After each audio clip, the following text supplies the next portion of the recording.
Our invocation tonight will be led by Gray Johnson, who is on the leadership team at Hibernia Baptist Church, and he will also lead us in the pledge. Hey, good evening. Again, my name is Gray Johnson. I'm an ordained elder at Hibernia Baptist, which is about a mile that way. And I just want to let you know that my pastor, Scott Yerka, he prays for each one of you daily, because we at Hibernia value everything you do for this county. So if you would, please pray with me. Dear Heavenly Father, we thank you for this day. We thank you for the opportunity that we have to come together and exercise our democratic rights freely. We thank you for the men and women of this great country who have given the ultimate sacrifice to provide us these freedoms, and those that continue to provide us these freedoms. We thank you for your blessings. We thank you for the blood of your Son, Jesus Christ. We thank you for the men and women who volunteered to give up their time to serve this great county of clay that we live in. We pray that we always put your will before ours, and the will of the needs of the children before ours. In Jesus' name we pray. Amen.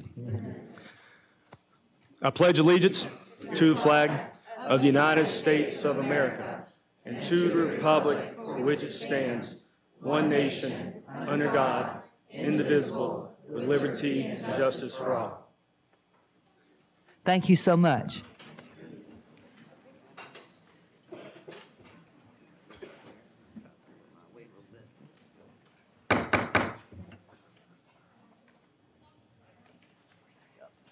The June 7th, 2018 meeting of the Clay County School Board will come to order. I'd like to welcome the citizens of Clay County. I want to take this opportunity to thank you for taking the time out of your busy schedule to attend tonight's school board meeting. This meeting is our opportunity as your elected representatives to collaborate openly and make decisions that will decide the future direction of our public schools and the education of our children here in Clay County. If you wish to address the board, there will be an opportunity to speak for 3 minutes. Please fill out a card, which you will find located in the back of the room, indicating the specific item number on the topic you wish to speak about, and turn it in promptly. You may turn it in to Mr. D'Agata, our attorney, right here. Raise your hand. There. Okay. No additional cards will be accepted once the board moves to the public comment section under presentations from the audience. Your participation is welcomed and appreciated. We have quite a few recognitions and awards tonight. First of all, I'd like to call on Ms. Condon, recognition of the Clay Legislative Delegation. Yes, Madam Chair. I ask for this item to be placed on our agenda, and I know all 5 board members as well as our superintendent are extremely grateful for this, so I'll just take a second to explain what our recognition is. There is a portion of the Florida Education Finance Program that's called the .748, or whatever the millage is for that year, millage compression. It provides a supplement to school districts that levy the full millage that the state legislature authorizes every year, but generate less than the state average per FTE equivalent. So that raises the revenue that the state provides to school districts. This is a discretionary item that is not always authorized by our legislators. And in the last legislative session, our legislative delegation, Senator Rob Bradley, Representative Travis Cummings, and Representative Bobby Payne fought hard to have this approved. For a lot of districts that are very small, this only provides a couple $100,000 extra in revenue. But for Clay County, because of the number of students we have, it's going to provide an extra $1.9 million in funding. In addition, they also fought to get us the $100,000 that we launched the Community Partnership School at Wilkinson Junior High School this past year. So I wanted us to be able to have an opportunity to have a little photo op and present them a thank you, and just say to them how appreciative we are as a school district for this money. Okay.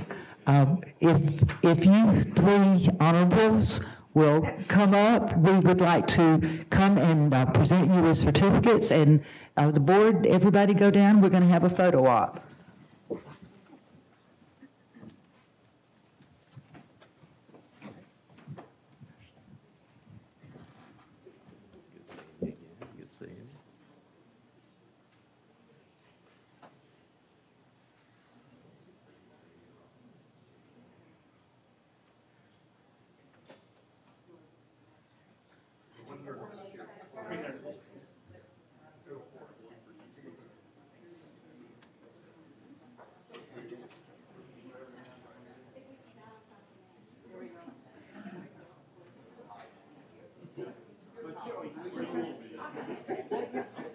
Yeah, I can get some middle name. It'd be like this.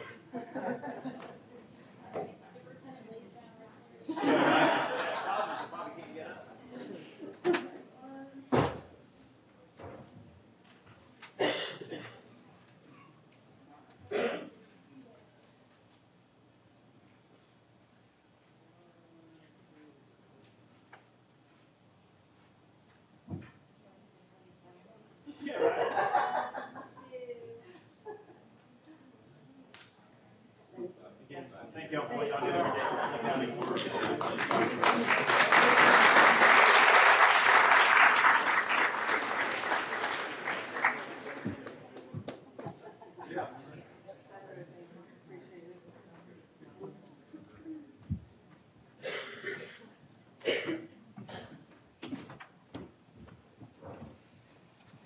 And I'll just correct that the community partnership schools was 100,000 last year, but it's a total of 400,000. So we launched, or they're launching one at Keystone, and then they have 2 more to come.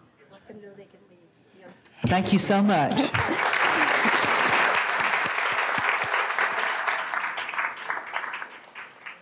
Next, our Honorable Superintendent Addison Davis has a presentation to make to someone that we are very, very proud of. You know what, from our thank you to the chair, really excited about this announcement. And I know that we announced this about a couple weeks ago.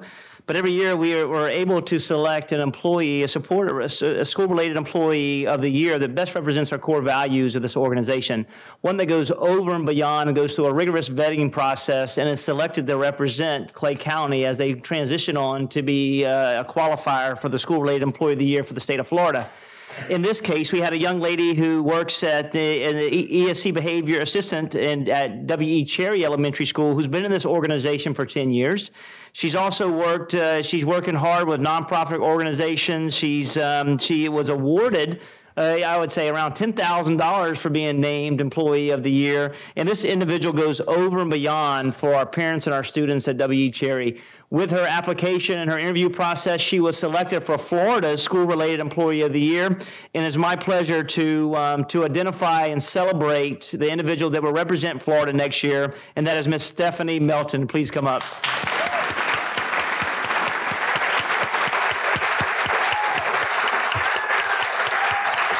Stand up. Come on.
Okay, next, recognize students with perfect attendance. Superintendent Davis. Hey, yes, ma'am. And, we talk about coming to school every day. As an adults, we have a hard time coming to work every day. And, regardless of we have individuals that have perfect attendance for the 17-18 school year.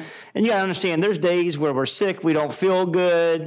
Maybe you get older, you have some tests, you don't want to go. No matter what, these students continue to be champions in our school every single day by being attendance and being aware and being connected to the educational process.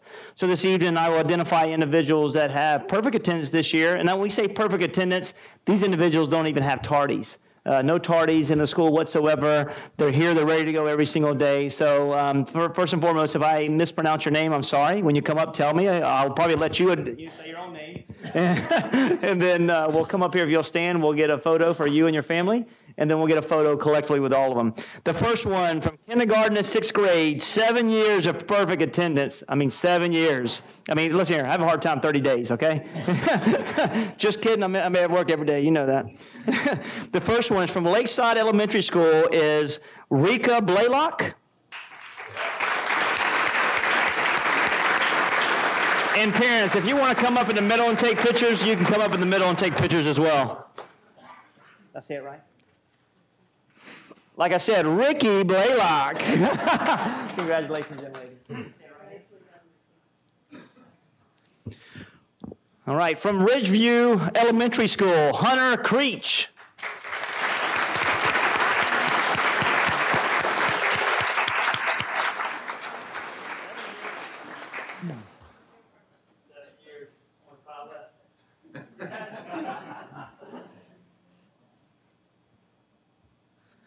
Okay, from K to 8th grade, 9 years of coming to school every single day, regardless if it rains or if there's a hurricane, no matter, they come to school. Okay, from Green Cove Junior High School, Victoria Sanders.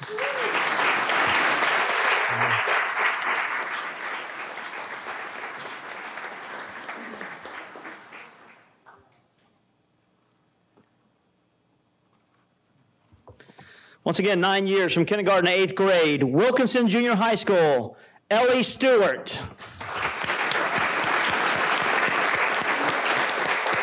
Sorry.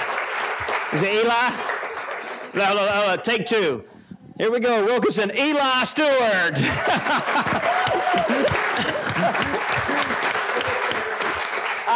Hold on one second. I saw him get out of the car, and I asked him, I said, you know what, you're excited to be here? He goes, tons of fun. Can't wait, excited to be here. Mom was dragging him out of the car. I try to call a different person up. Congratulations, buddy.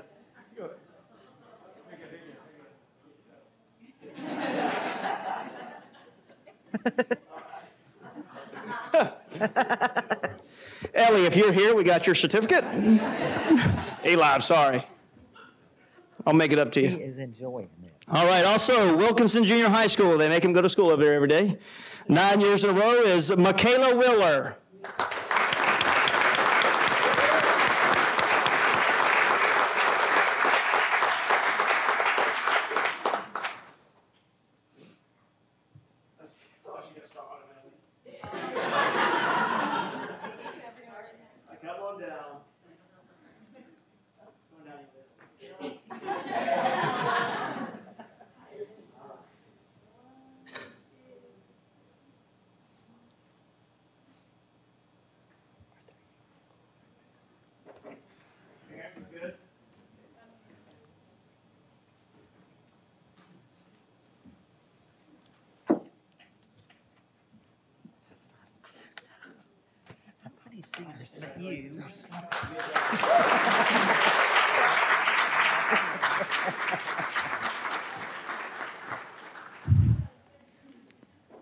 Okay, next, recognition of Clay County Rotary Science Fair selections for the state competition. Mr. Terry Connor.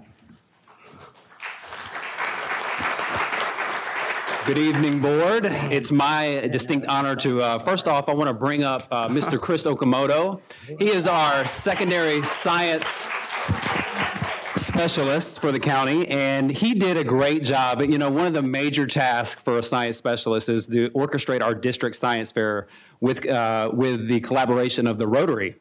And that was a huge undertaking, and he did an outstanding job this year and really brought some excitement to that event. So before we announce our winners, I just wanted to take a moment to congratulate him on a successful year, congratulate him on a lot of time that he spent in taking students down to the state competition as well as the international competition. A lot of time, hours, and money went into that. So we want to just give Mr. Chris Okamoto a little bit of round of applause for that. Mr. Okamoto is going to come up and he's going to celebrate the students that participated in these wonderful events. So we have had a stellar year in science fair this year. We had our students excel both at the state and international levels, and I'll get to we're very excited about the internationals. So let's start by bringing up some of our participants. From Brady White from Greencone Springs Junior High, if you would come up.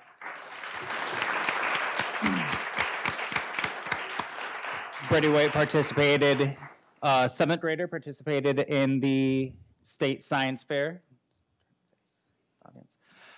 And the Green Cove Science Fair coordinator is Jamie Shaw, so we also want to recognize her.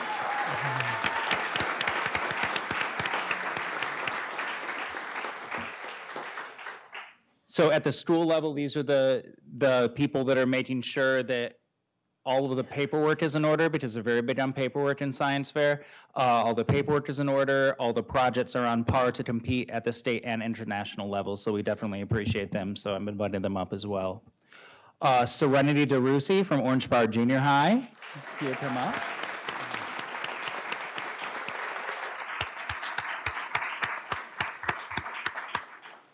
And their science fair coordinator is Sheila Ochiogrosso and Ben Swan.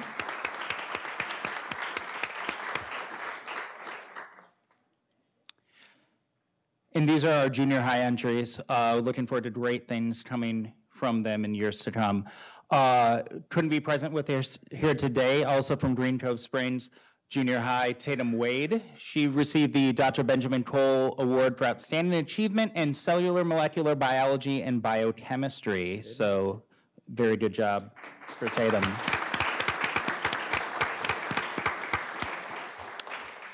Jada Milcheski from Fleming Island High School also went. He couldn't be here today, but he represented Fleming Island well. Dane Durrell from Ridgeview High received an honorable mention in the physics and astronomy category. He could not be here tonight. There's a lot of Ridgeview kids, so. Madison Oates, Haley Coughlin, and Abigail Davis from Oakleaf High School. For their team project, they received a special award from the Florida Foundation for Future Scientists. And Ms. Butler from Oakleaf High School is their science fair coordinator.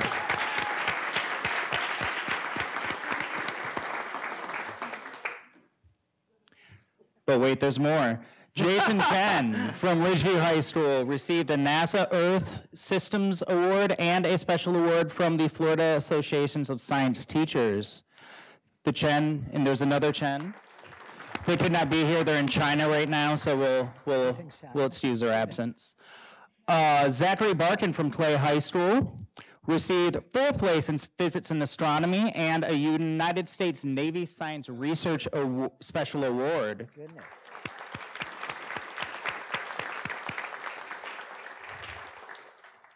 And then Ms. Coombe is their science fair coordinator. I didn't see her come in. Michael Chen, also from Ridgeview, took 3rd place in biomedical and health sciences in that category in all of the state of Florida. Goodness.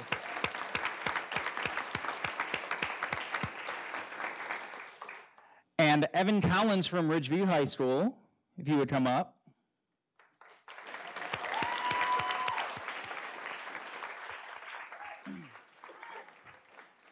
I'm gonna take a deep breath before I read off his credentials.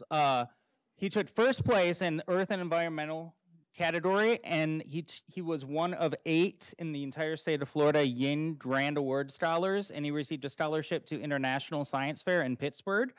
He also received a special award from the Embry-Riddle Aeronautical University for outstanding research. Goodness.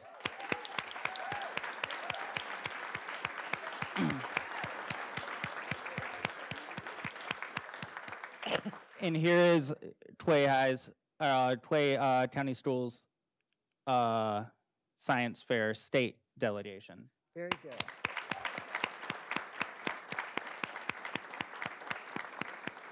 So we have some reporting from the International Science Fair, which was in Pittsburgh. a couple weeks ago. It was a blast, to say the least. 1,800 countries, territories, and regions that our students competed against, and I'm proud to say that they both went home with an award. So if we can cue up the video.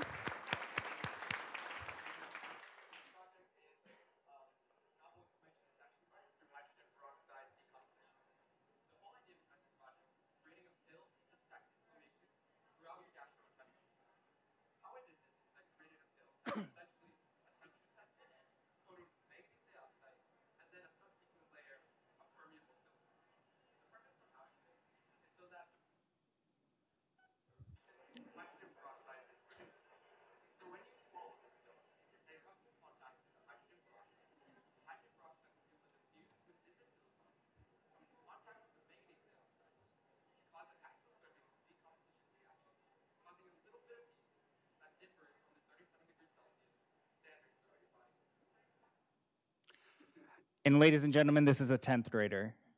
So if you understood that, I applaud you.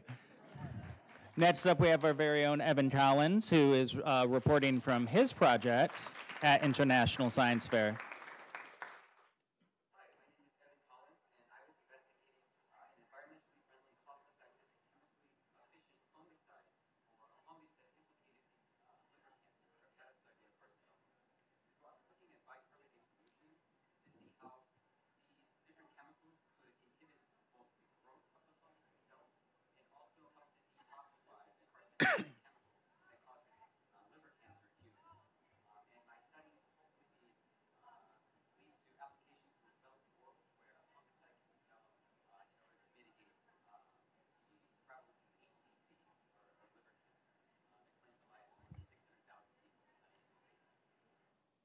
Goodness.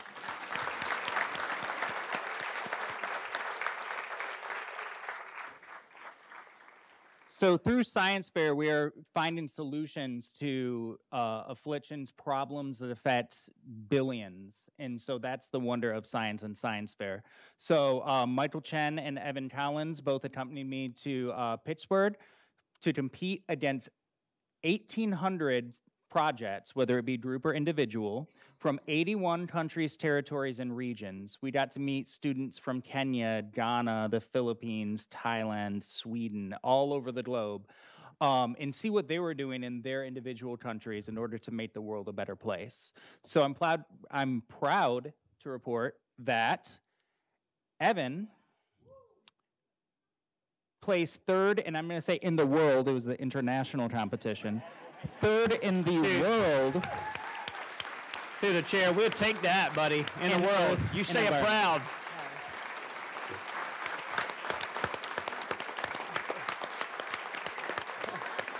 Hey, I told St. John's we're coming from him every day.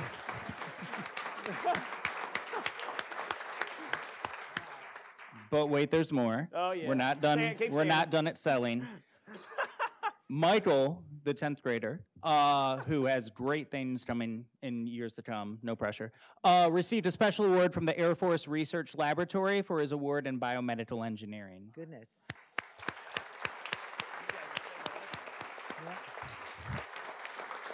So unfortunately, many of these students have now graduated and will be attending prestigious universities. But to those who are still with us for the next coming years, Brady, no pressure. 7th grader, we expect great things coming down the pipeline for our students, especially having gone to state and seen that level of performance. So we just applaud everything that you do, and we look forward to great things to come. Thank you. It's amazing. Congratulations to all of you. We are amazed. Did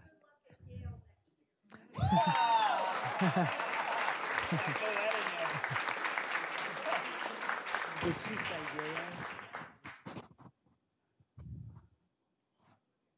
yeah? Okay, thank you. Do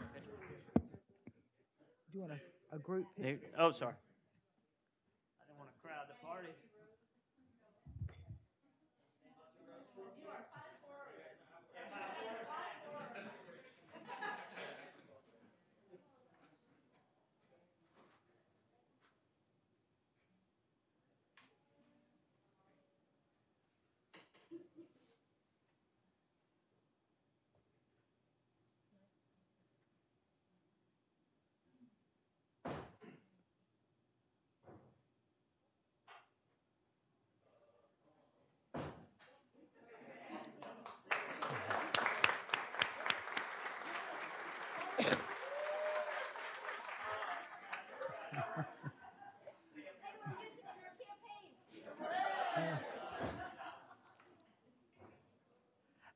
I know that all 5 board members and the superintendent, when we were watching the 2 videos, yeah, you understood every bit, everything they said.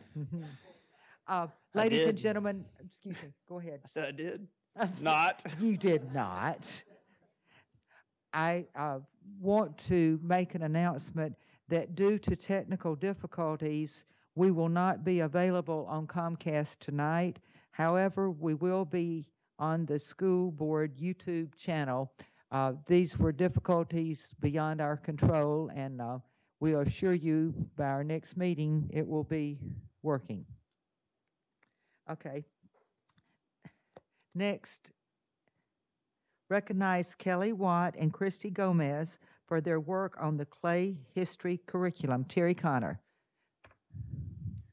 So last month, the superintendent, during his update, shared the exciting endeavor of our Clay County, our first ever inaugural kickoff of our Clay County history curriculum that we have embedded in our 8th grade.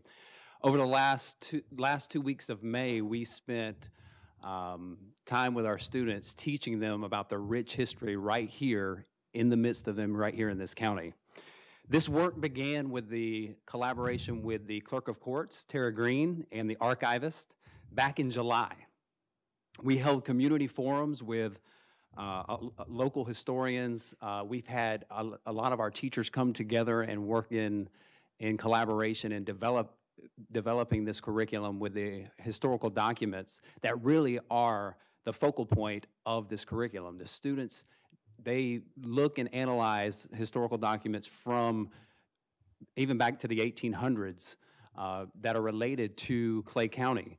And they explore the influences of the development of Clay County, and the curriculum asks the students to make decisions based on evidence as to which of those influences had the greatest impact on our county. And so through this curriculum, we're confident that our students right here will develop a greater civic pride as they gain appreciation for their hometown roots. And really, I just want to give a shout out to Ms. Stutter, because I know this has been on her heart's desire for many years, and I'm glad that we were able to bring this to fruition. But really, this could not have been done without the 2 people that I'm going to ask to come up here, and that is our secondary social studies specialist and instructional coach, Kelly Watt and Christy Gomez. If you could come and step right up.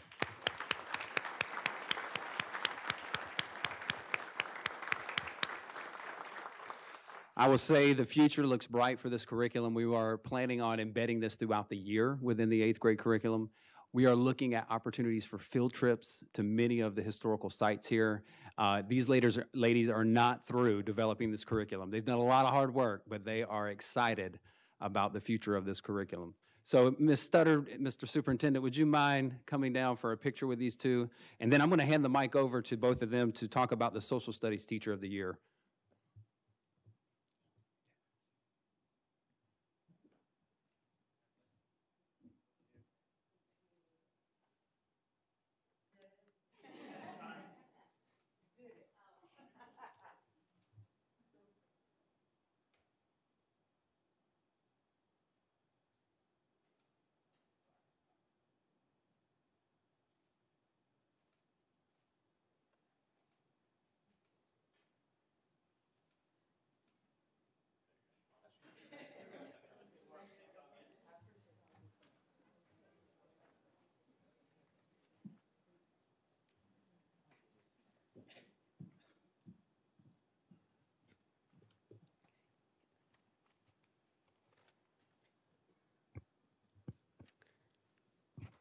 All right, thank you. And we would like to take this opportunity to recognize 5 social studies teachers here in our district. And we'll call them up one at a time, and they're here with us tonight. So every year, the Florida Council for Social Studies provides us the opportunity to recognize our outstanding teachers.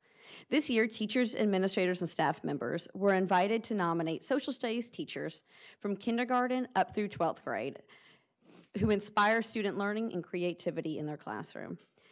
These teachers competed for 3 different awards: a Beginning Teacher Award, Excellence in Teaching History Award, and as the Outstanding Social Studies Teacher Award for elementary, junior high, and senior high.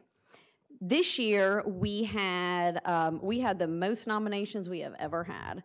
We had close to 80 nominations for teachers from kindergarten all the way through 12th grade. And tonight, I would like to introduce you to those 5 teachers who were selected to represent our district. So we're going to start off with Miss Linda Finn was selected as the Outstanding Social Studies Teacher of the Year for elementary, but she cannot be here tonight. And Mr. Ivy is not able to make it as well. They're both at a training. And so accepting on her behalf will be Miss Tricia Stewart, the Assistant Principal at Swimming Pen Creek. And I want to share a little bit about Linda because and I want to share really, these are awards and there's the certificates, but these teachers embody so much. I have pages and pages of all of the nominations and the incredible things that were said about our teachers. And so to know Linda Finn is to know that she is passionate about 2 things, and that is history and kids. And it gives me chills when I even think back to the nominations that were written for her and what the committee saw. She runs a dynamic classroom. These kids are pushed, they are excelled. But at the end of the day, these kids know that they have a teacher who is a role model, who demonstrates empathy. These kids know that they are cared for, that they are valued. And she is just a tremendous asset to Swimming Pen Creek, and I think represents the amazing work going on at the school. So thank you, Ms. Stewart, for accepting on her behalf. Mr. Michael Taft, I'd like to call him up to accept the award as the Outstanding Social Studies Teacher for junior high, and he comes to us from Green Cove Junior.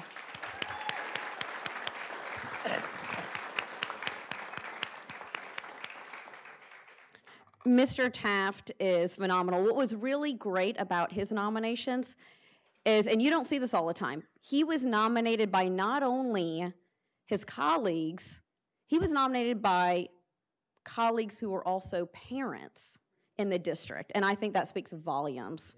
Yeah. The thing about Mr. Taft is he is a kind of teacher that I think every teacher hopes they can work alongside at least once in their career. He is a champion for kids, and he is a champion for his colleagues. He is just a consummate teammate.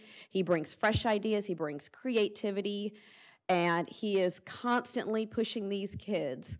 His civic scores are phenomenal, as is Green Cove scores in general. We know good things are going to be happening. No pressure. Yeah. But, you know, his teammates appreciate his creativity, but the parents really appreciate his willingness to meet every child's individual needs. And so, thank you, Mr. Taft. All right. Next, I'd like to recognize Mr. Josh Burkhart from Orange Park High, and he received the award as Outstanding Social Studies Teacher in the Senior High Division.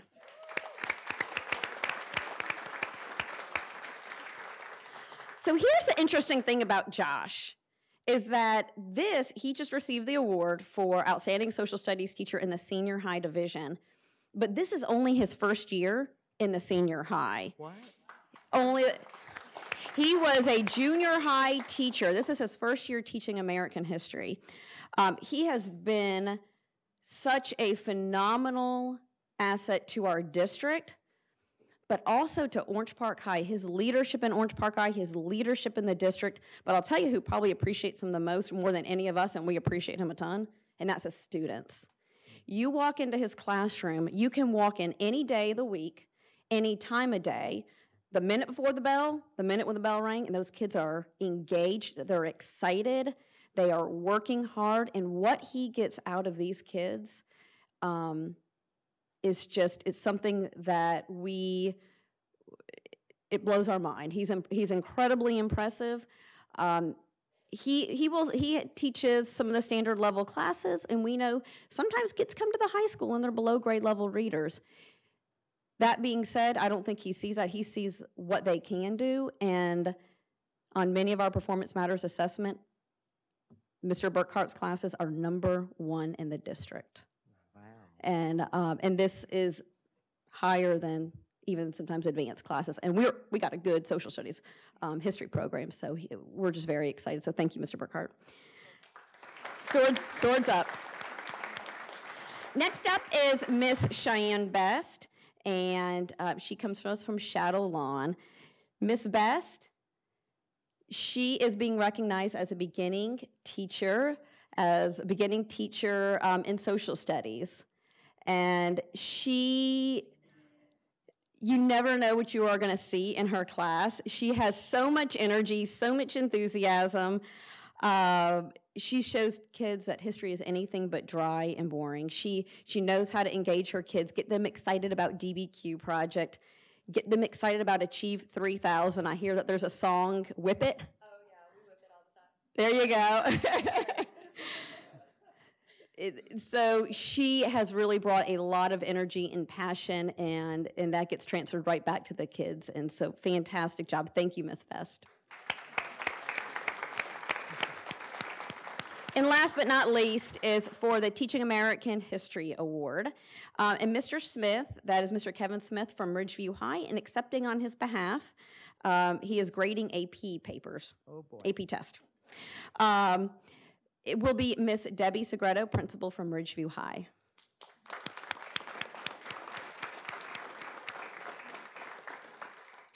Mr. Smith, to know him is to know that he brings excellence to everything that he does. He's a published author. He is a school leader, and he is a highly successful AP teacher. He opens his doors wide and encourages all kids to come and be a part of his rigorous program. And consistently, he has a huge, very high pass rate. His kids admire his work ethic. They come back. They know that they are in a room where they have a teacher, like all of our teachers, that greatly care for them as people and as students. So, Ms. Segreto, thank you so much for being here to accept it on Mr. Smith's behalf. He is fantastic. All right, thank you. All right, can we get a picture? Mr. Davis is getting his workout.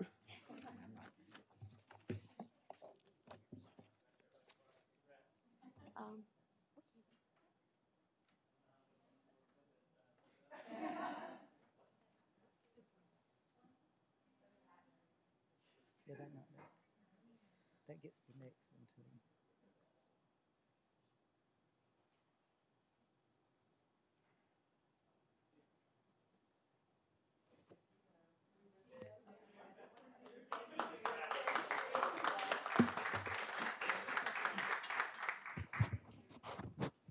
Congratulations to all those teachers. That's exciting. Before we go on, though, I want to make a side note. I want you to know what literally lit a fire in me about the local Clay County history is when I finished reading the book Margaret's Story by Eugenia Price. I came one day at a workshop or a meeting, and I asked Mr. Davis, are we teaching these kids Clay County history? Because immediately after reading the book, I went up to the church at Hibernia, and I walked among the gravestones, the tombstones, and thank you for the pictures. Here's Margaret Fleming, 1851 to 1877. Here's Margaret Seton Fleming Biddle, October 26, 1887 to April the 11th, 1980. Goodness. But it made history come alive. And then I was talking to a friend of mine who told me how you could still see some of the trees that came from the water up to where the main house was. So I said, you know, we really ought to teach these kids history because it's talking about Rideout, it's talking about Middleburg, and there's history right here before us. And I had chills when I went out and looked at the tombstones and the gravestones, and he got right on it. Terry Connor in the instructional department, and Kelly Watt and Christy Gomez. I attended one of the meetings where they were discussing what kind of curriculum, what are we going to do, and they have worked very hard all year to get this in place, and I don't think there's been anything that has made me more excited in all my years on the school board as this, and I just am so excited that the students are going to learn some Clay County history, and thank you, thank you, thank you. And I want y'all to, I want to share these pictures. Be sure and pass them back because I'm going to save them. Okay. Next, recognize 2018 West Whidden Scholarship recipients, Angie Whidden, Principal, W. Cherry.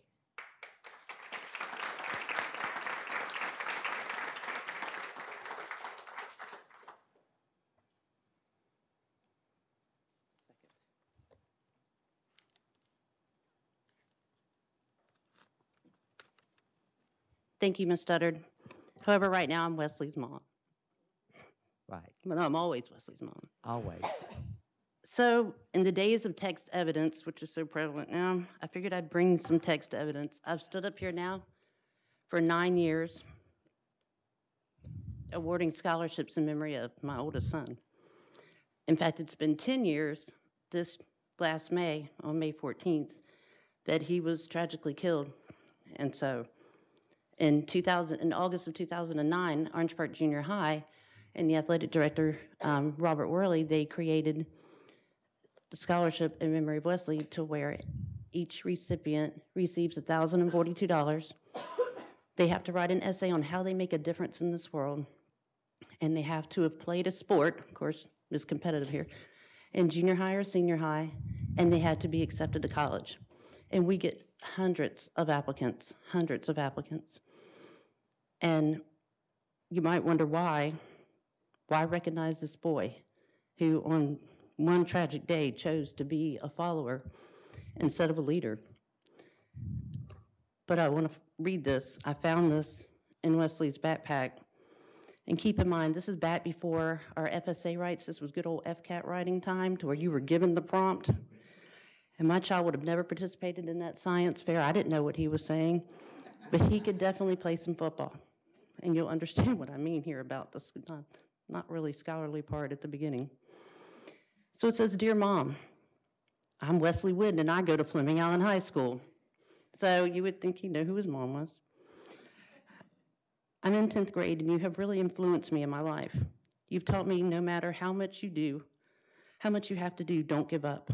All these years you've managed to take me to school, work, and still have time to take me and pick me up from football practice and participate in other activities. I'm so grateful to have someone like you. I've told you how you've influenced me.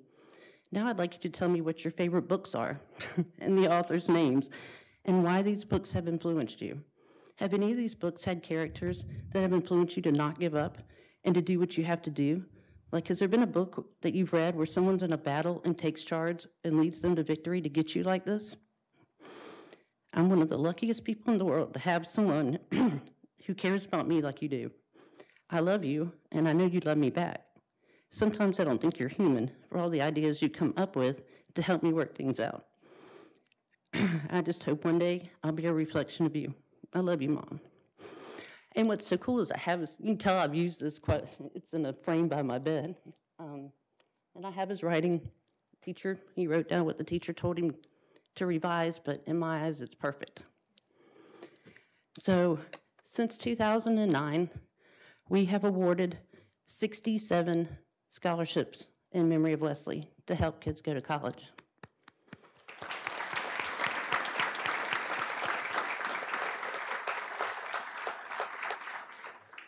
So I say all that to say, I mean, we had a tragedy. I mean, it about killed our whole family.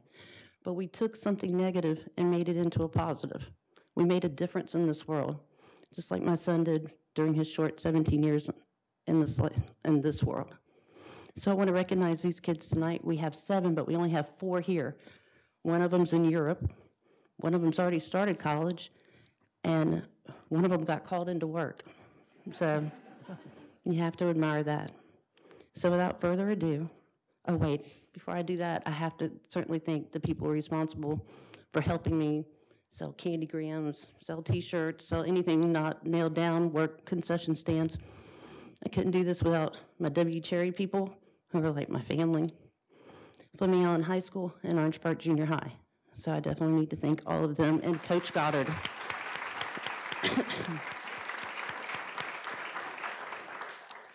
And certainly Mr. Davis for helping us with getting transportation to our numerous activities. So without further ado, from Orange Park High School, and she will be attending the University of Florida or the University of Central Florida with a 3.7 GPA, we have Ashley Cruz.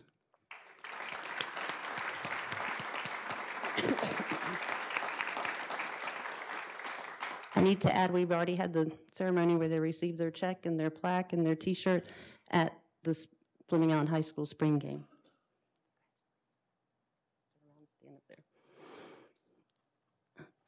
From Oakleaf Junior High School with a 3.9 GPA and is attending the University of Florida. In fact, she rearranged her visitation at UNF for tonight. It was supposed to be tonight. We have Megan Daskowitz.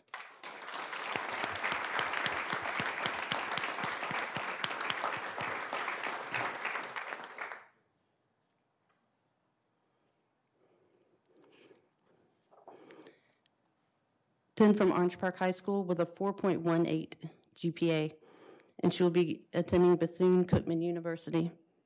We have Carrington Robinson. I guess Carrington's not with us. And Abigail Johnson, I'll mention her. She's from Orange Park High with a 3.2, and she is in Europe. And this next guy, I swear, I loved his application because, of course, you know, I can see the 42. I can find number 42 in anything. This gentleman included a picture in his application of him playing football and being number 42. So he was kind of a shoo-in there. And he doesn't go to Fleming, believe it or not. He's Clay High, and his name is Ross Ledger.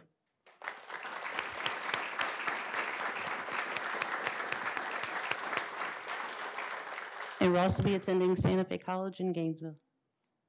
Thank you.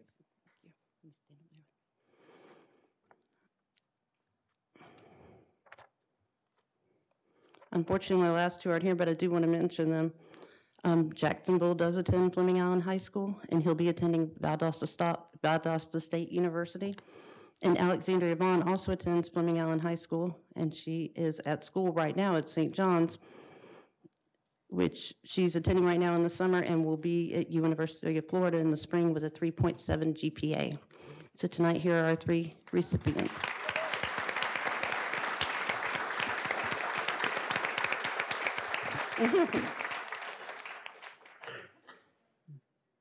Take a picture of them.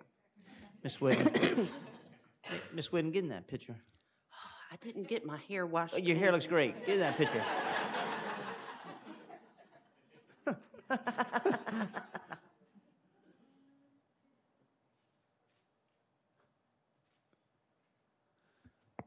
Ms. Wood, before you leave, through the chair, sorry.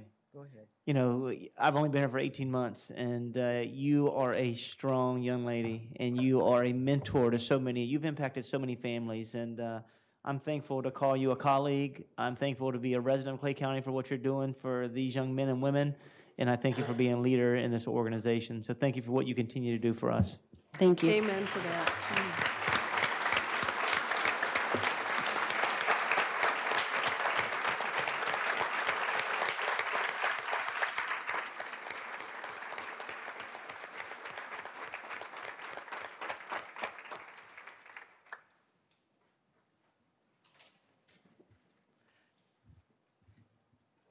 So many lives have been affected for the good because of this scholarship, and I think it's a wonderful way to remember Wes. On a lighter note, I forgot to do something last month, and a few weeks ago, Ms. Bola and I happened to go to Peter Pan at Fleming Allen Elementary School. And now, Ms. Bola, don't you start laughing. So at the end of the program, they asked me to come up on stage. And they presented this proclamation, the honorary hook, presented to Mrs. Carol Studdard by the Fleming Island Elementary Drama Club, to be used at the discretion of the chairman of the board of the Clay County School District. So, if any of y'all get out of line. It was very serious. It was very serious. Huh? Yes, it was very serious. Yes. Is that a microphone? I don't know. No, it's a hook. If you get to talking too long on your presentations.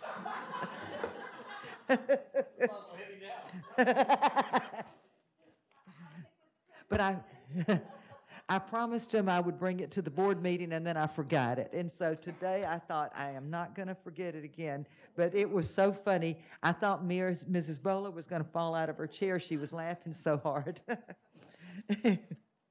Okay, presenters. Community First Credit Union, check award to Clay County Education Foundation, Kathy Schofield, Executive Director of the Clay County Education Foundation.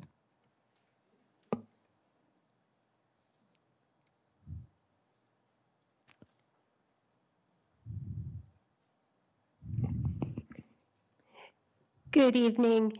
Thank you so much for having us here to recognize and thank our community partners.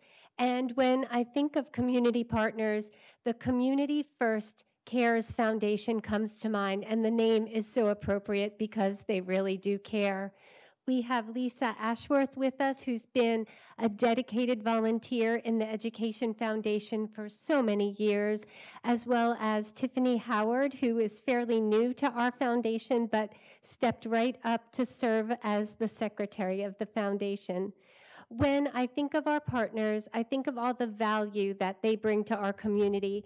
And thanks to Community First and their generosity, this year alone, we've been able to reach so many children with outreach experiences from the MOSH, with books, math manipulatives, robots, scientific experiment materials, with web crews, with financial literacy applications, and with so many wonderful things. So we're very grateful to Community First and especially to Community First Cares Foundation. I'd like to introduce now Missy Peters, who represents the foundation. Thank you so much for having me. I came here for a check presentation tonight. What I did not expect was to be emotionally moved. And I'm going to have to join you again. So yes. Thank you so much for letting me speak. But Community First Cares, for those of you who don't know, we were a credit union founded in 1935 for educators, by educators. And 5 years ago, we decided to start our own foundation to really funnel money back into the community. And so, you know, there's a lot of things that we're not certain about, but there's a few things that I am certain about, is that teachers are a vital part of making our communities vibrant. And teachers are also the most innovative people that we know. And so when the Clay County Education Foundation came to us and said, you know, we would like you to help support classroom grants, the only answer that we had was yes. And so we are so honored to play a small part in funneling money back into our classrooms, and just appreciate everything that they're doing to make that happen. So thank you.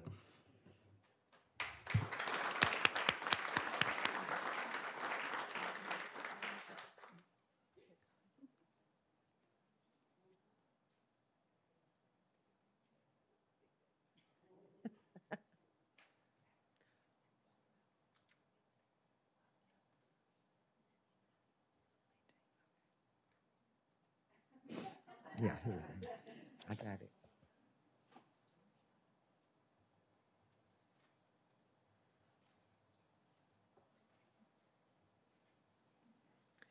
Oh, and let me embarrass someone. Lisa Ashworth and Ms. Carricus are all in the Rotary Club of Orange Park, and Lisa Ashworth is our incoming president as of the 1st of July. So.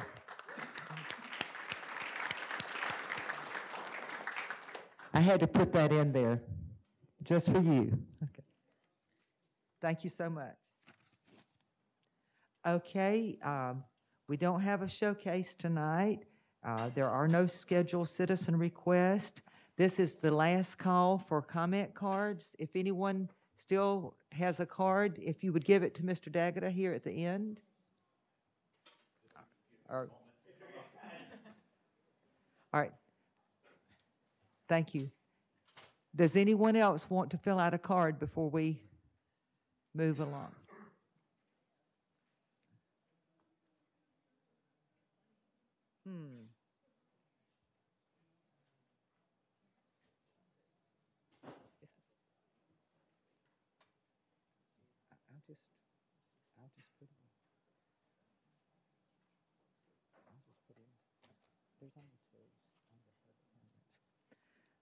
Okay.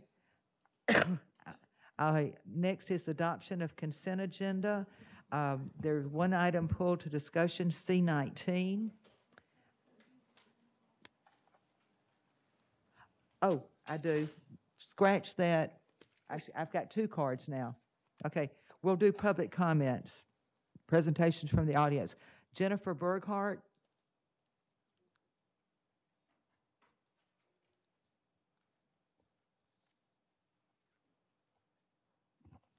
Hello, my name is Jennifer Burkhardt and my address is on file. I thought now would be an appropriate time for a reflection of the school year. Obviously, it's the end of the school year.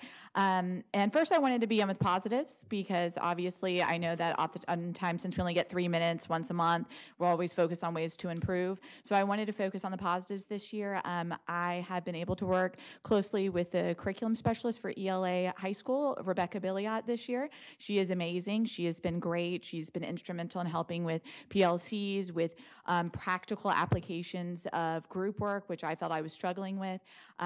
So I just wanted to give her a shout out and just say I feel like that it's been a very strong leadership with the curriculum for the high school ELA department, without a doubt. I would also like to mention this is obviously the first year of Achieve being throughout all of high school. Yes, there are negatives, but I do want to say overall in a class that was inclusion with primarily regular ed and ESC students, many of which were reading below level, not all. I mean, I had some level 5s thrown in, but I do feel it was a tangible way for our students to show improvement. I didn't teach honors, so I can't attest to, high school English honors classes, but for my kids, they wanted to know what their Achieve Lexile was. They were so proud of themselves at the end of the year when I could show that some of them from December to May, I had one class where every single student increased by over 100 Lexile points, when the lowest was a 55-point increase from December to May. That was astronomical, and they felt so proud of themselves and validated, because once again, it's a program based on growth, not on, you have to reach a certain Lexile. They can see growth. So I do want to mention that the kids definitely were proud of themselves. And then lastly, this is foremost individually on my heart because for 10 years I was an inclusion English teacher. And I finally had to make the decision this year to move to regular ed for my sanity. And I feel like I'm the only one up here, but every single teacher who is in ESC, I don't know why they're not up here at every single freaking meeting, because this is insane what they go through. We come up here and say teachers need higher pay, they need better insurance, but my God, every single ESE teacher out there is working 100 extra hours for free because we don't get compensated. There's not an incentive. There's no compensation for that. And for me, I had to choose, do I spend that extra 100 hours on top of the extra time, the overtime I put in with my lessons? Do I put that with my family, with a 3- and 5-year-old and my husband? Or do I go in and continue to work every single weekend for an extra 8 hours, unpaid? And so I had to make a decision. I feel good with it, but I also just feel like we have to address the fact that out of the 112 positions posted, 41 of them are ESC right now. There's such a high turnover rate, and that should be our area of, I don't want to say most concern, but of major concern. With a high turnover rate, that's where the students need the most focus. And it's sad that I had to step away, but I had to do what was best for me and my family. So I just wanted to draw attention to that. All right, thank you.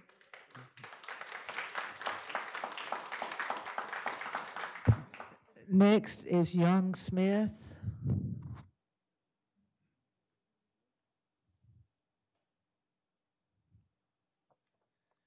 Hi, my name's Young Smith. My daughter lives at 2433 Dogwood Lane. We're divorced. She still lives in the county. I just wanted to share that I've been a part of the community since 1981. I went to high school here. I've spent most of my life helping people on the fringe, on the edge, ones that are struggling. I worked in the school system as an SAP. I currently run a free food pantry on the west side of Jacksonville. There was a shooting tonight. When I talk to people, they usually tell me, you know, where the latest shooting was. They happen too much. No matter what side politically you are on guns or any of this, is just my question is, how are we going to improve the safety of our schools? My daughter goes to Orange Park Elementary. I know they've made, you know, they put up a fence. That's a step. It is. It's progress, but we have to keep it in the forefront of how can we help people on the edge, not just with physical safety from guns, but from, you know, one of the kids I helped as a SAP committed suicide by cop. There's psychological issues that have to be dealt with. There's kids, not that ESE kids are a problem, but you know, there's kids on the edge that have mental issues, and you just have to, we have to help everybody. My oldest kid was in the IB program, and she had difficulties from stress, and not that that's going to be what, you know, causes somebody to go off. We just need to be aware psychologically for the safe, you know, the physical safety, and again, no matter what your political agenda is, my prayer is that we can keep this in the forefront and help avoid another statistic here in our county. It's just too much. So that's it. This, my request is that what can we do to improve, to ensure and improve the safety of our kids? Thanks.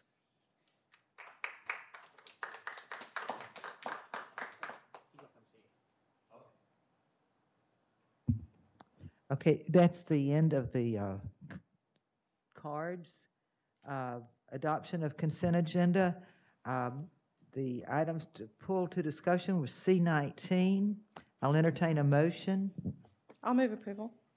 Second. Have a motion by Ms. Condon, second by Ms. Bola. A point of order, Madam Chair. Yes. And due to the fact that item C3, the personnel consent agenda, involves a family member, and out of an abundance of caution and in the interest of transparency, I'll be abstaining from voting on item C3 and have filed the appropriate paperwork with Ms. Bush and Mr. Daggett. Now, I do have a discussion thing before we go further with our vote. Okay, we have a motion and a second, so we're into discussion. All right, good. So if you have the floor. I talked to Mr. McCauley about item C15, advertise the 2018-19 Code of Student Conduct. And I don't know if anybody noticed it, but the graduation requirement, it has a new policy written that is senior attendance, and it's requiring that the students attend 94%, which I don't have an issue with, except that the part I have an issue with is that it's not accepting a note from a parent if a student was home with just a stomach virus and didn't go to the doctor. It's requiring, you know, a doctor's note on doctor's letterhead. And so I just felt that that's not fair to a lot of the students, especially your students that are your really dedicated, you know, students that are there. They're not skipping, they're not cutting. And I understand why that's been written and added to it. So I personally thought that it just needed to be, you know, have a little bit of leeway for a parent writing a note for their student having been homesick. I think, Mr. McCauley, how many days did you say it would be if they missed more than? Was it 11? When we talk about student attendance and absences, one of the things the state asks us to report every year is the number of students that miss 21 or more days. Right. That represents basically slightly more than 10% of the learning year, with 180 days, 10% being 18. The recommendation for the senior attendance policy, and I did have a chance to speak with Ms. Karakis about this personally, was that we wanted to make sure we didn't get into a situation where teachers were having to compromise their work by providing all of this makeup work to students who were missing, and graduation is coming up, and all of a sudden they don't either have the grades to get the GPA to walk or meet other qualifications. So it was putting a burden on teachers is what was happening. So we were looking for a way to encourage the seniors to be a little more attentive to their attendance. One of the things that was not on the list for excused was the parent note, and so Ms. Karikas was offering that as one possible solution to this Possibly particular in addition strategy. to, yeah, in addition to the others. I just don't want to, you know, to have a student who really had legitimate absence that the parent wrote a note for, but didn't need to go to the doctor throughout the year, and then be told they can't walk when they're, you know, in the top 10% or whatever. So I just think we need to be mindful that, you know, not everybody goes to the doctor when they're home, or, you know. Or if they don't have that. I know of a student who the school bent over backwards to get him to graduation. His mom's on drugs, and he was out with the flu, and so there's nobody to write him a note. And so he had too many unexcused absences. There were exceptions made, so I hope that you all would be able to consider on a case-by-case basis. And that's one of the things we did discuss last night was those one-off kinds of situations where the school administration can sort of make that call. This was not meant to create a barrier in any way. I personally thought it was a really innovative idea to get seniors a little more responsible as they exit our system, but we also don't want it to be problematic for kids like you just described that are in difficult situations. I was surprised when I talked to one of our high school principals. I was shocked to hear how low attendance had been trending, and so I do think I commend that we're trying to make an effort. The kids need to be there to learn. We're certifying their diplomas. Well, I'm willing to try this because after having 3 daughters, I know there's this horrible disease that happens their senior year. It's called senioritis, and this might help it not be so contagious. That's right. And through the chair, I agree. We will make sure we strengthen the language. It's every single day of parents, if kids are out, they have the opportunity to write to letters as well that we identify as excused absences. So we'll embed this as well, and it's good for me. I got a senior coming up, so my wife can't write a lot of letters for her, and I'm not going to. So and let the principal use discretion. Absolutely. You know, if there is a situation like Ms. Condon just described, and we're not going to get a note from a parent or anybody else, let's let the principal use their discretion and not have it in policy as black and white and just say, no, you're not walking. Yes, ma'am. Okay, that was my only concern. Thank you. Thank you. Thank you. Okay, are we ready for the vote now? Yes, ma'am. Okay. All those in favor indicate by saying aye. Aye. Aye. All opposed say no. Motion carries 5-0.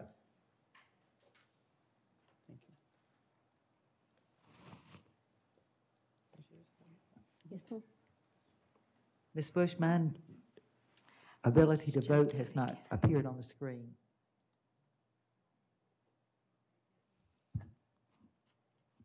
Nothing came up. Restore page. You already restore. Press that restore.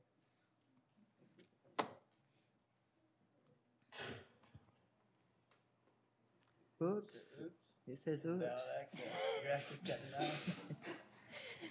Invalid access. It really said. Ms. Would you vote for me, Ms. Bush? I've got to log in again. Do your hook. I'm a hook, Jeremy. Got HR over there watching it.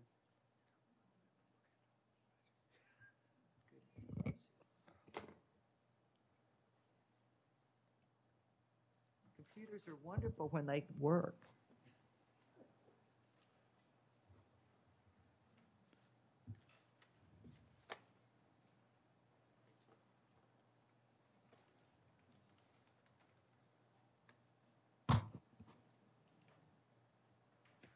Well, it's got the CCE A update on here now, so just vote for me on that last item. Oh, okay. Thank you. I'm going to keep this hook handy, Mr. Buckley. Okay. CCEA update. Is anyone here to speak for Renali Paiva? I believe she's in Estonia.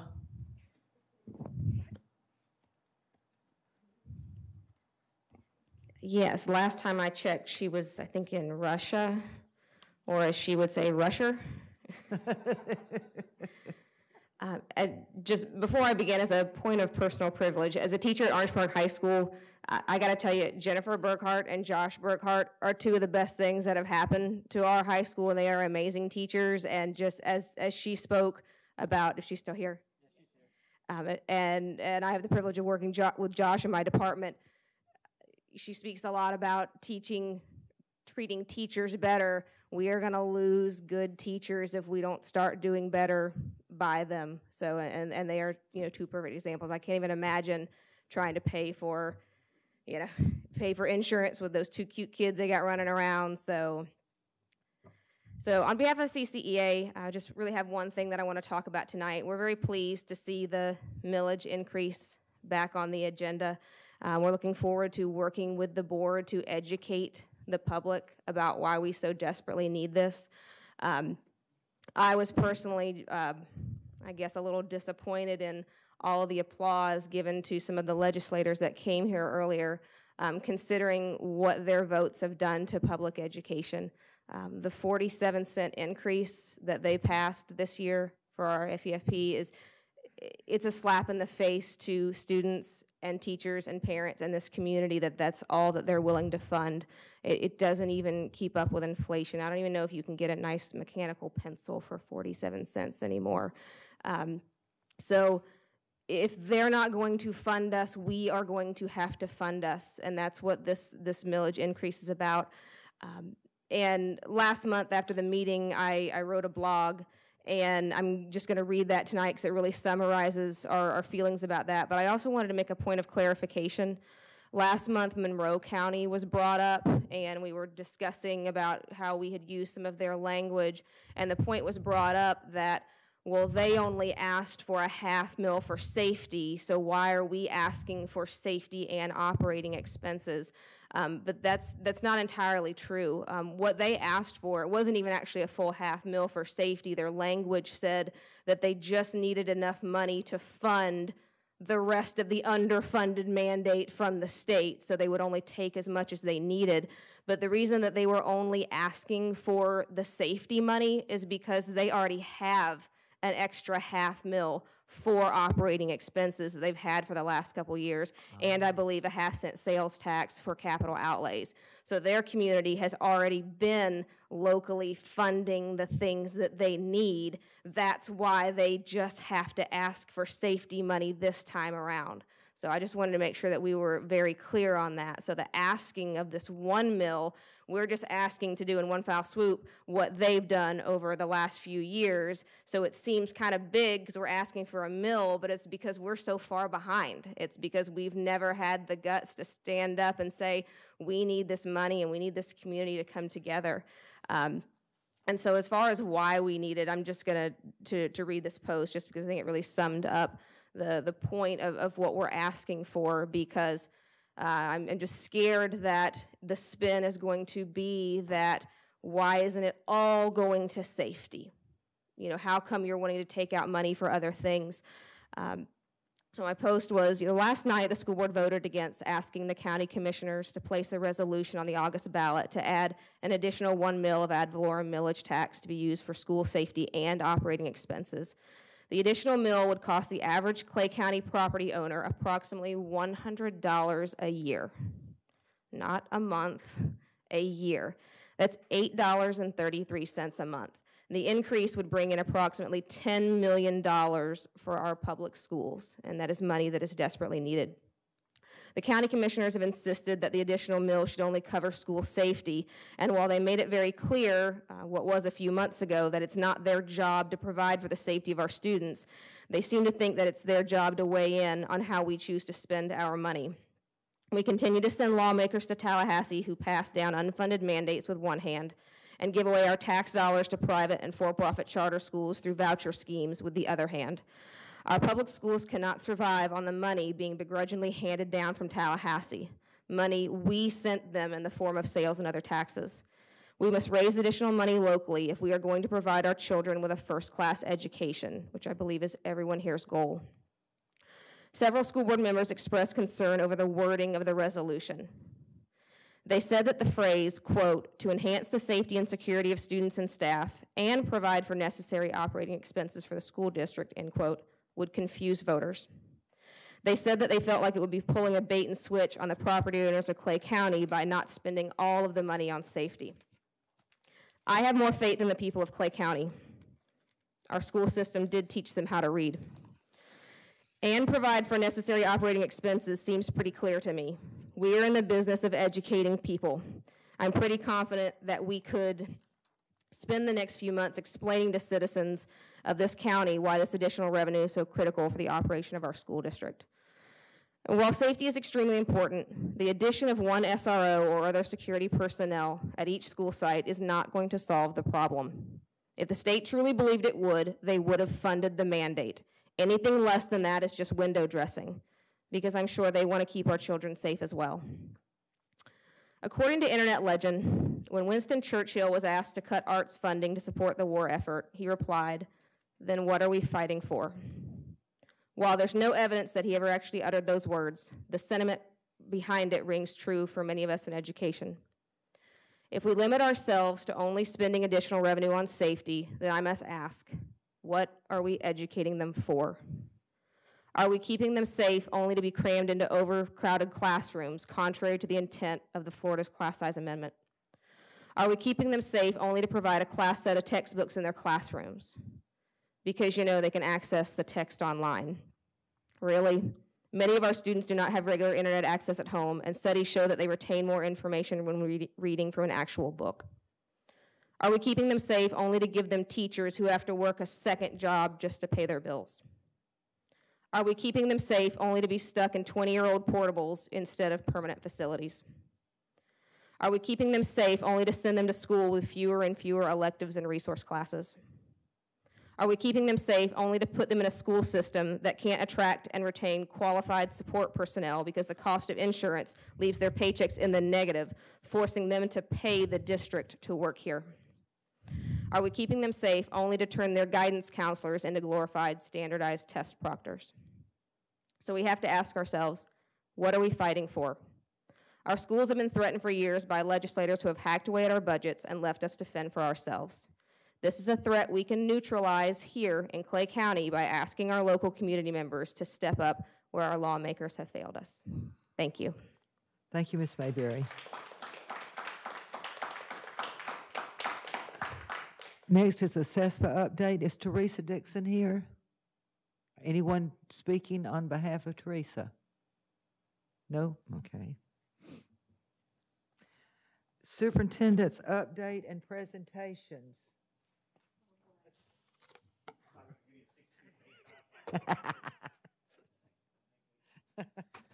Okay, this, for the first time, I'm not going to do a superintendent's update. I'm going to go directly to acknowledging some schools and for our Champions of Change. This, every year the Department of Education allows us to identify schools that meet certain criteria relates to volunteerism. And in this case, we have a number of schools that have been identified as Golden School Awards from the Department of Education, which recognizes exemplary programs for students and community involvement in education. Individuals who are identified as Golden School Awards must have a minimum of 80% of their staff that have participated in related training to volunteerism. They have a school volunteer coordinator that is designated for recruiting, designated for placement and training for the supervision of school volunteers while on campus. In addition, they must have a total number of service hours that equal twice the number of their FTEs at their school. For example, if they have 2,000 students, then they have to have over 400,000, no, 400,000 is a lot. 4,000 is a lot. No, never mind, no one's getting an award here tonight. Sorry, I just, if you have 2,000 students, you need 4,000 volunteer hours. So we have a number of schools we want to highlight. So if I call your name, your school's name, please come up and accept this award, and congratulations for your hard work. For the first one is for 5 years in a row. This is Argyle Elementary School. Mrs. Ward, come on up. Ms. Bola wants to give this one out.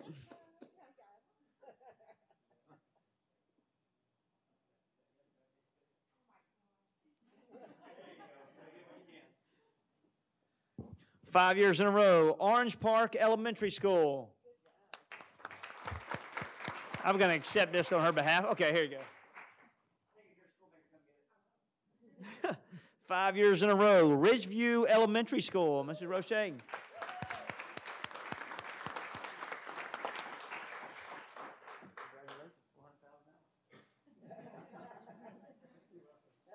I know, right?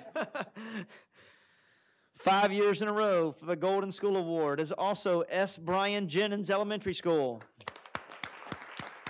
Mrs. Love.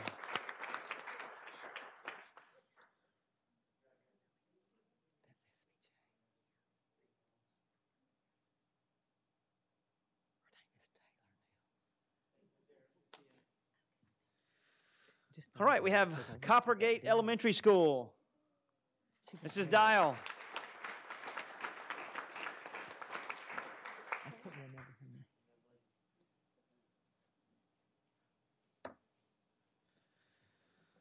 Fleming Island Elementary School. Sakala.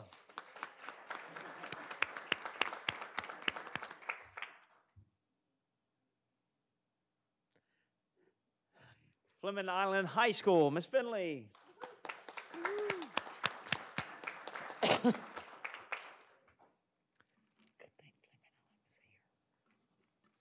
Green Cove Springs Junior High School. Miss Halter.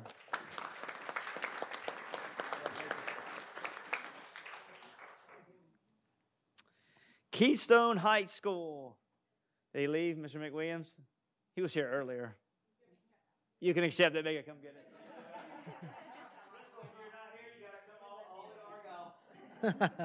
Hold it hostage. Yes, ma'am. McCray Elementary School. Mrs. Tammy Winkler.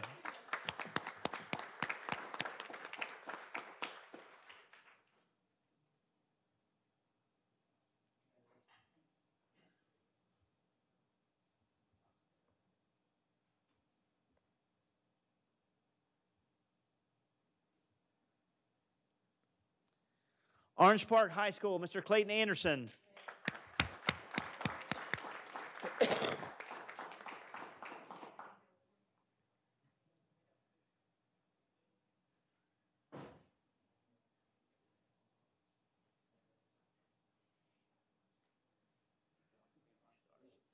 Patterson Elementary School, Mr. John O'Brien.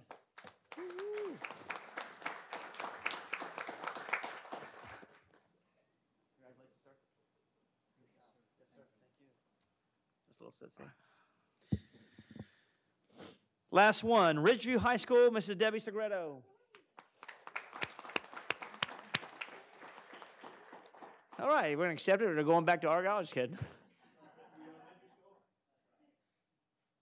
Thank you for what you do for allowing volunteers to come in and work with our kids and work with your schools. You continue to do a great job. Thank you for being leaders in this organization.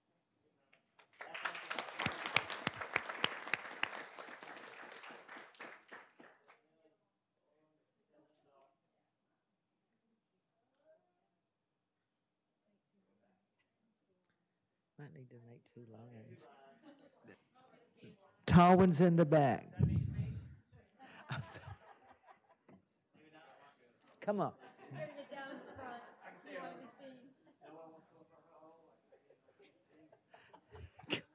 Poor Edison. Poor Mr. Van Zandt.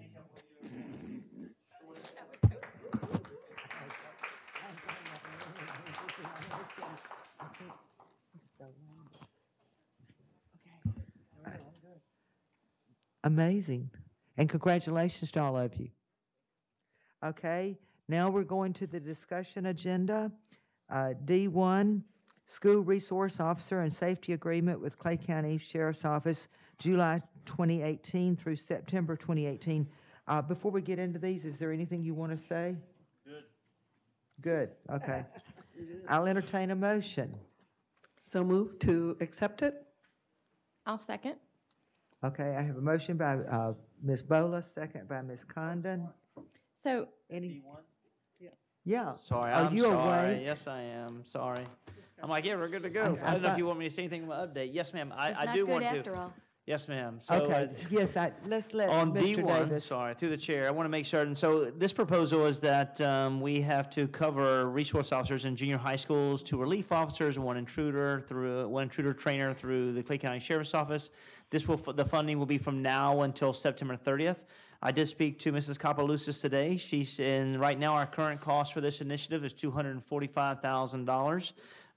There was an increase, and that was through training, through expenses, through benefits, and through different numbers as it relates to how much these individuals actually cost. Ms. Kapalousis did call me today. She said that the BCC potentially would be willing, she'd have to have a conversation with them, be willing to cover the $245,000 if the school district was willing to have a 3-year agreement resolution to use our gymnasiums in order to allow, whether it be PAL, YMCA, to continue to engage in our school districts and use after hours, and use our gyms in order to give places for kids to participate in the evenings. I told her this was 2 things to be up to the board, and whether or not we would approve this resolution. In addition, we would probably need to, while we have a couple weeks to have a conversation about it, Dr. Kemp will run any financial analysis that it would potentially cost. We would own any coverage as relates to running HVAC, making certain that we have staff on site for security reasons. But this was proposed today, and so I present to the board. Ms. Kapalousis, we good? All right. Okay. Any discussion on this, board? Okay. All those in favor indicate by saying aye. Aye. All opposed, say no. Motion carries 5-0. The next item is School Resource Officer and Safety Agreement with Clay County Sheriff's Office for October 2018 through September 2019. The first one, ladies and gentlemen, was to finish out this year. Yes, ma'am. So this is for next year. Did you want to say anything else? This D2? Huh?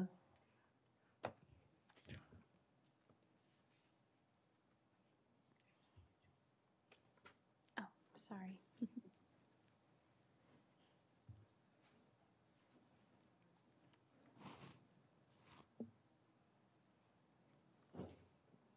Okay, D2. So here on D2 through the chair, this is our agreement to make certain we put resource officers in every one of our high schools, along with Bannerman Learning Center, in addition to have 4 resource officers in our junior high schools through the Clay County Sheriff's Office. And then that will also look at having 2 relief officers, 1 intruder trainer, 1 lieutenant, 2 sergeants, and an investigator. There was an increase of over $119,000, and just because we had differences in reference to what the average salary would be, so that's just the increase of that. Feel pretty solid about this, and look forward to implementing this by day 1. Okay, I'll entertain a motion. I'll move approval. Second. Was that Gilhousen? Okay. Have a motion by Ms. Condon, second by Ms. Gilhousen. All those in favor indicate by saying aye. Aye. All opposed, say no. Motion carries 5-0.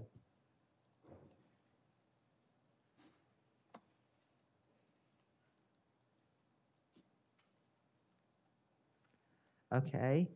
The next item is D3, School Safety Interlocal Agreement with the City of Green Cove Springs and Green Cove Springs Police Department for 2018-19. Before I get Mr. Davis, did you want to comment on this? Yes, ma'am. D3 here, you'll see an increase as well from previously presented, and just to make certain that what we are given to the Clay County Sheriff's Office is consistent to what we're given to the town of Orange Park and also Green Cove. So the increase would be to make certain that we have the same identification of numbers, so there's equity across the board. Okay. I'll entertain a motion. I'll move approval. Second. Have a motion by Ms. Carricka, second by Ms. Bola.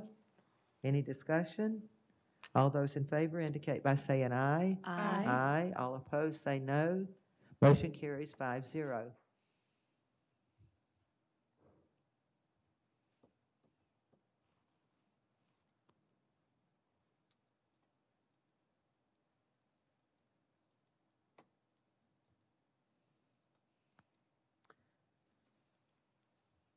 Okay. D4, School Safety Interlocal Agreement with Town of Orange Park and Orange Park Police Department for 2018-19. Mr. Davis? Same thing, ditto as last time. Ditto. Yes, ma'am. Okay, I'll entertain a motion. I'll move approval. I'll second. Have a motion by Ms. Carricka, second by Ms. Condon. Any discussion?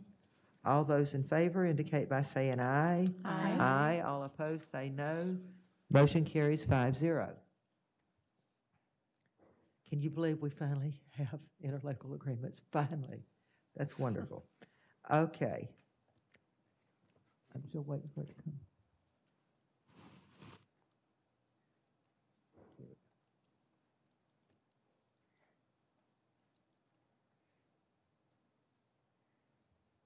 Okay. Next is D5. Consider for approval and adoption a resolution requesting the Board of County Commissioners of Clay County, Florida, to place a referendum on the ballot for the August 28, 2018 primary election regarding an additional 1 mil of ad valorem millage tax. I do have one card on this item. Mary Lib Stevenson.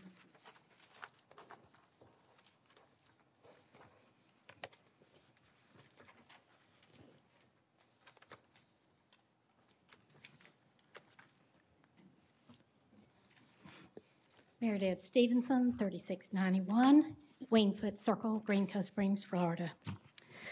I wanted to address you about this resolution.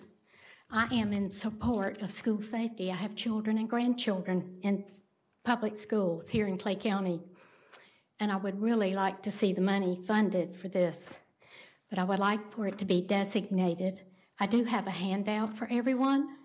You can give them to Mr. Davis or Mr. Gagata.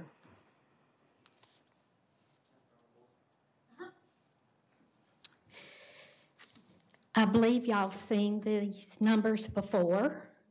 You've held multiple workshops with each of you and the county commissioners and Sheriff Darrell Daniels. He's explained to you the expense that we have today, with the county paying 62.4% of the cost, and y'all are 37.53%. He's outlined the budget needs for the SROs. For the year 2017-2018, it's $1.4 million. And then he estimated how much he needs for personnel, employee benefits, operating expenses, and capital outlay, and the number comes to 4.5.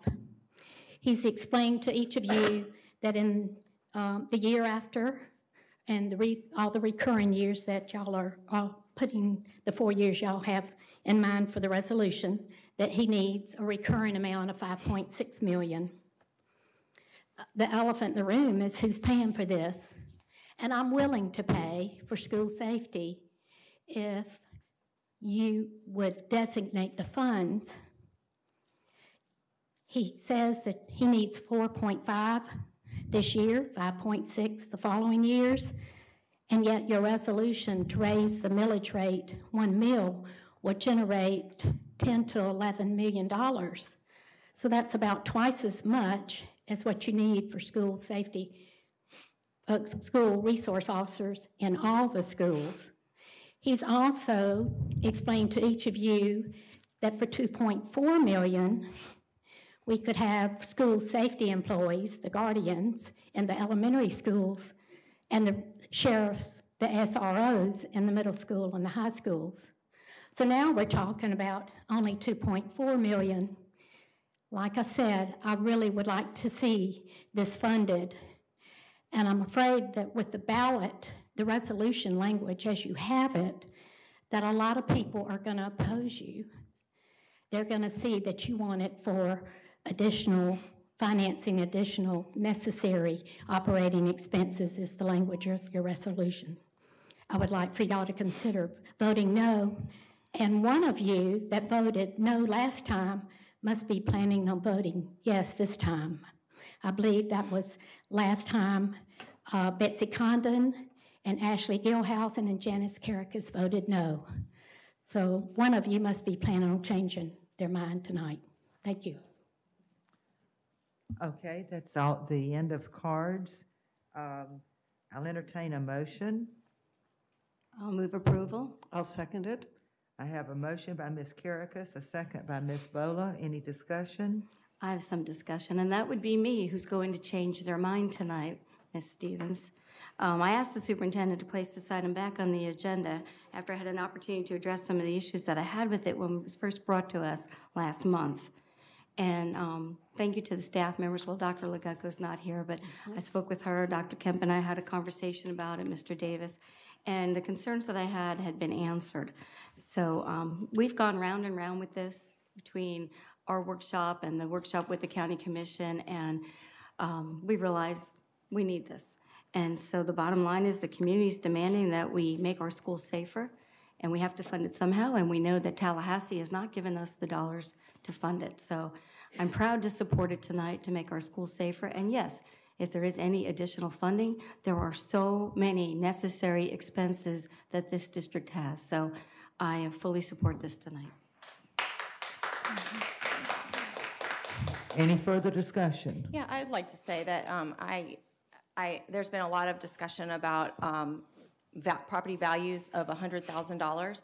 I asked our property appraiser how many properties in Clay County are valued at $100,000, and the answer was very few. The average property value in Clay County is $171,000, with the median being $198,000. So for most property owners, this is an extra $200 burden per year. In addition, 67% of property owners in Clay County are residential. And so while certainly I was the one who didn't vote yes on the school safety officers, I wanted a resource officer in every school. And I think that our community does want safer schools, and I think they want officers in every school. I was the one who proposed a compromise last month of $500,000 to go after what the sheriff has said, the $5.6 million. I don't disagree that there's other needs in the community, in the school district for additional funding, but I don't feel confident that we have scrubbed every single line item of our budget to look for additional ways that we can fund things differently, to think differently. That's why I pulled the insurance discussion, the casualty one, from the consent agenda, and we'll talk about that when we get to it. I won't confuse the issues, but that's why I pulled it, so that I think we need to look differently, look at things differently. I also read a lot of comments, because lots of people in our community talked about these things on social media, on newspaper reports, the comment section. I heard personally from a number of citizens, and I had lots of feedback that we're not unwilling to help fund safety, but to put it on the backs of the property owners is only a small portion of who lives in Clay County, who works in Clay County, who spends money. There has been lots of talk about people willing to support a sales tax. And so, and I recognize that's capital money, but we know that a lot of our needs in the school district could be funded with that money that would free up other money that we could then put towards some of the things that we want to do for our employees, such as insurance and things like that. I'm not disagreeing that those things can happen. I also think that you can fund a lot of things under safety. For instance, every one of our schools has someone who sits at the front desk. They work in safety because they are the first line of defense when someone's coming to enter the school, because of the way that we've done these things. I just feel like we need to be completely transparent with the voters. The school district, because of the history that we had prior to me being on the board, falling below the 3% required reserve fund balance, we don't have a history of good money management that the community feels confident in. And so I think the feedback I've gotten is that this is too vague. So, I'm not going to support it tonight, as I didn't support it last time. Any other discussion? Madam. Ms. Bola? There have been a lot of people who have said that this is too big. Some and many have said this is not enough. And for all of us, we know that safety is first and foremost, that this $1 million will definitely be for safety, but, and I hate to say it this way, but Sheriff Daniels has a way of upping his budget. And we may be saying 5.6 at this point, a half mil wouldn't cover it. We would have to look to the future, and we would have to look for more. And we're not talking just the physical bodies of people in the schools, we're talking about the hardening of the schools as well, which can be part of that operating budget as well. And in the last meeting, I said, I specifically asked the superintendent, can we educate the public so that they are truly aware of how we are going to spend this money? And he assured me that yes, that would be part of what we would be attempting to do, and I would be willing to help in whatever way that I can.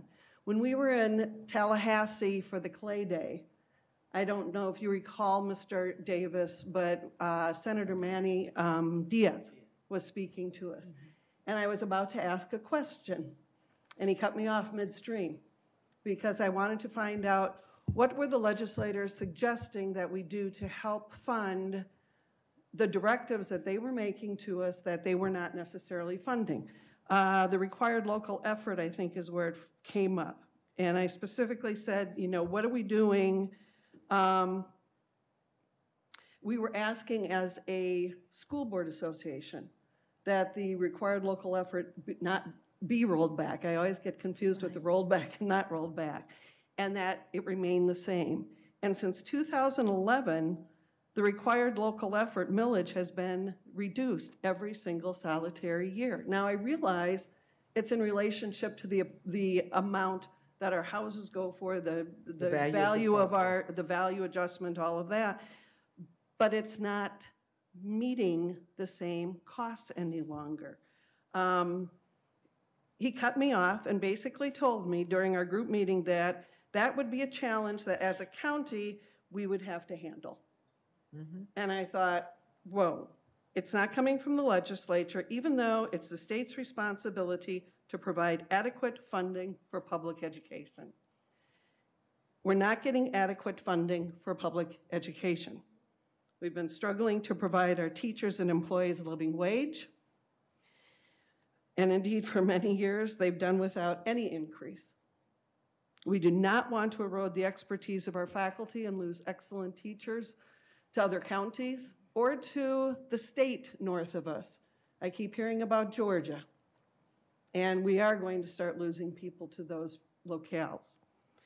We need to ask the voters to support us in this initiative, and we need to do whatever possible to educate them as to why an additional mill is imperative.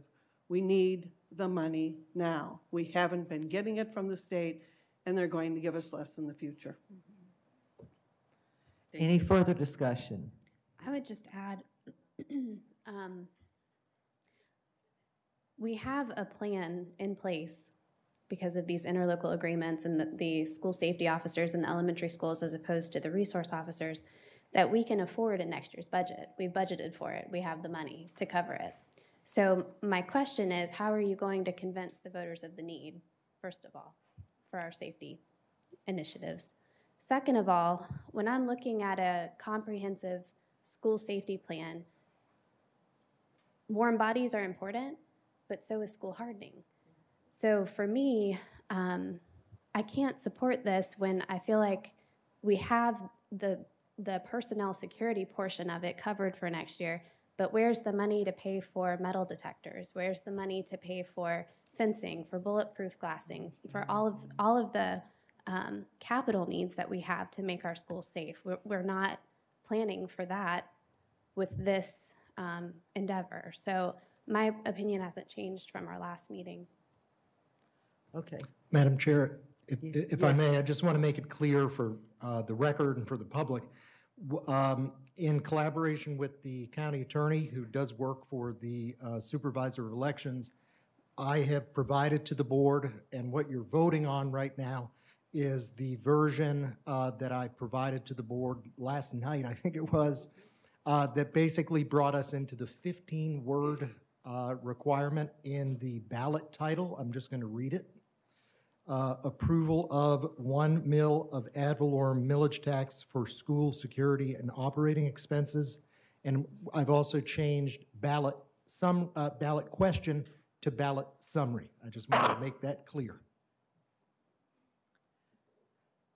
I think everybody's spoken but me, right? I understand where you're all coming from. But I want to tell you, even as of today, the cost went up. I mean, it's been going up. Every time you go to a meeting, you come back and say it's going to be more. So today, it's more again. I don't know what it's going to be in the future, but that's really beside the point. We, as a board, are going to do everything humanly possible to keep our students safe, our faculty safe, our staff safe. There's not a soul anywhere that wants something to happen to one of our kids. In my heart of hearts, I feel like with so many things that have been on TV, with Parkland and so forth, I feel like safety is first and foremost in everyone's mind. Even people who don't have kids in school, you know, they may have grandkids or neighbors who they love or whatever. I feel like that the public will support helping us be able to make our schools as safe as we possibly can. There's no guarantees, but we can't be faulted for not trying to do everything that we can to make it a safer district. Now, it seems to be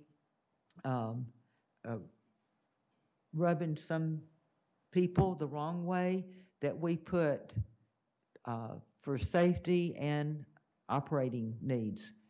Now, y'all have sat through many executive sessions, just as I have. We have heard needs from different departments. We have had employees tell us that they're having to pay the district in order to have insurance. I'm ashamed of that. When we're starting to lose good teachers because they can't afford to have insurance, I mean, this is insane. We can't give a raise. We can't help insurance. And this is a chance that I feel like the public is beginning to understand the dire straits we're in. I mean, we netted 47 cents a head. I mean, now I did hear at a meeting the other day that Representative Cummings is going to be the allocations, budget, whatever, allocations chair next year. That's what they said at the meeting we were at. Hopefully that will help. With him and Senator Bradley, both from Clay County, I am hoping and praying that we can get some help. But I've hoped and prayed for many years sitting here on this school board, and it hasn't happened yet. So I feel like now we throw ourselves on the mercy of the public, and we say we need some help. We are not funded properly to do what we need to do to have a quality education for our kids and be able to pay a respectable salary and fair insurance for our employees.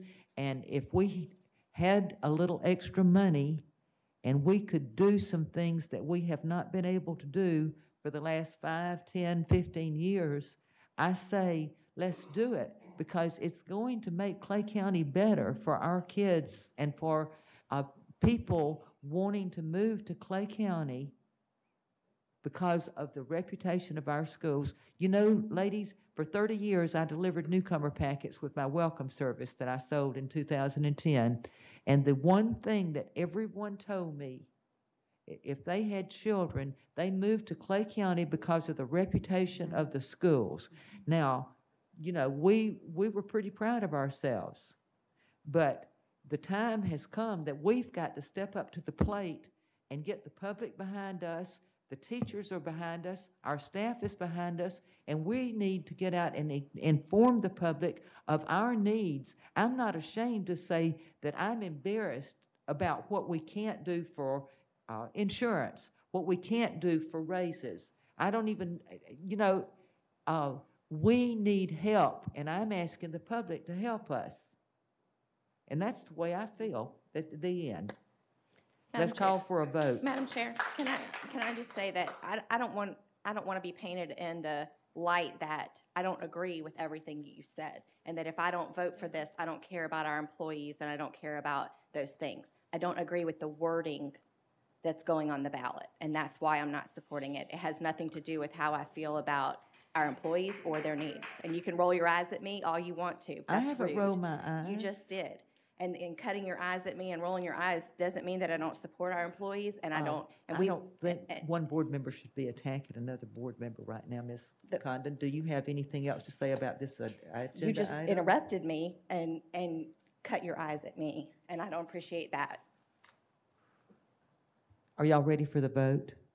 All those in favor indicate by saying aye. Aye. Aye. All opposed say no. No. Motion carries 3-2 with Ms. Condon and Ms. Skillhausen dissenting. Okay. The next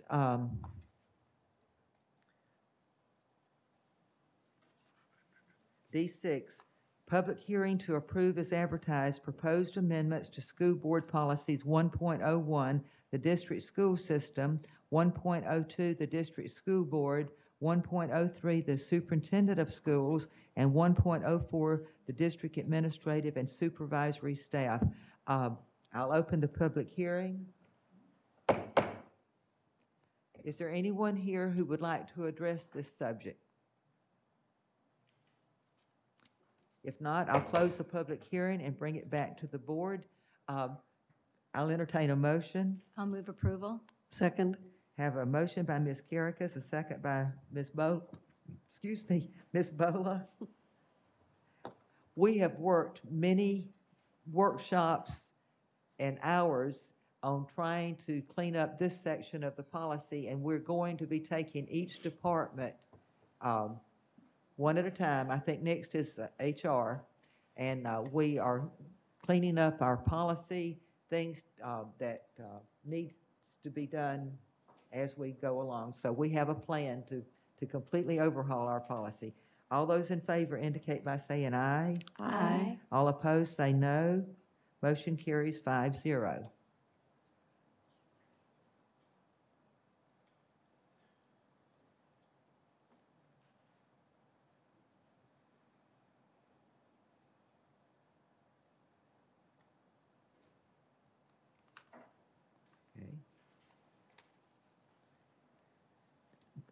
D7, Human Resources, we had no special actions. D8, public hearing to approve as advertised the 2017-2018 and the 2019-2020 Exceptional Student Education Special Policies and Procedures SP&P Manual. I'll entertain a, oh, wait a minute. I'll open the public hearing. Is there anyone here who wishes to address this item? I close the public hearing and bring it back to the board. I'll entertain a motion. I'll move approval. I'll second. Have a motion by Ms. Karikas, a second by Ms. Condon. All those in favor indicate by saying aye. Aye. Aye. All opposed say no. Motion carries 5-0.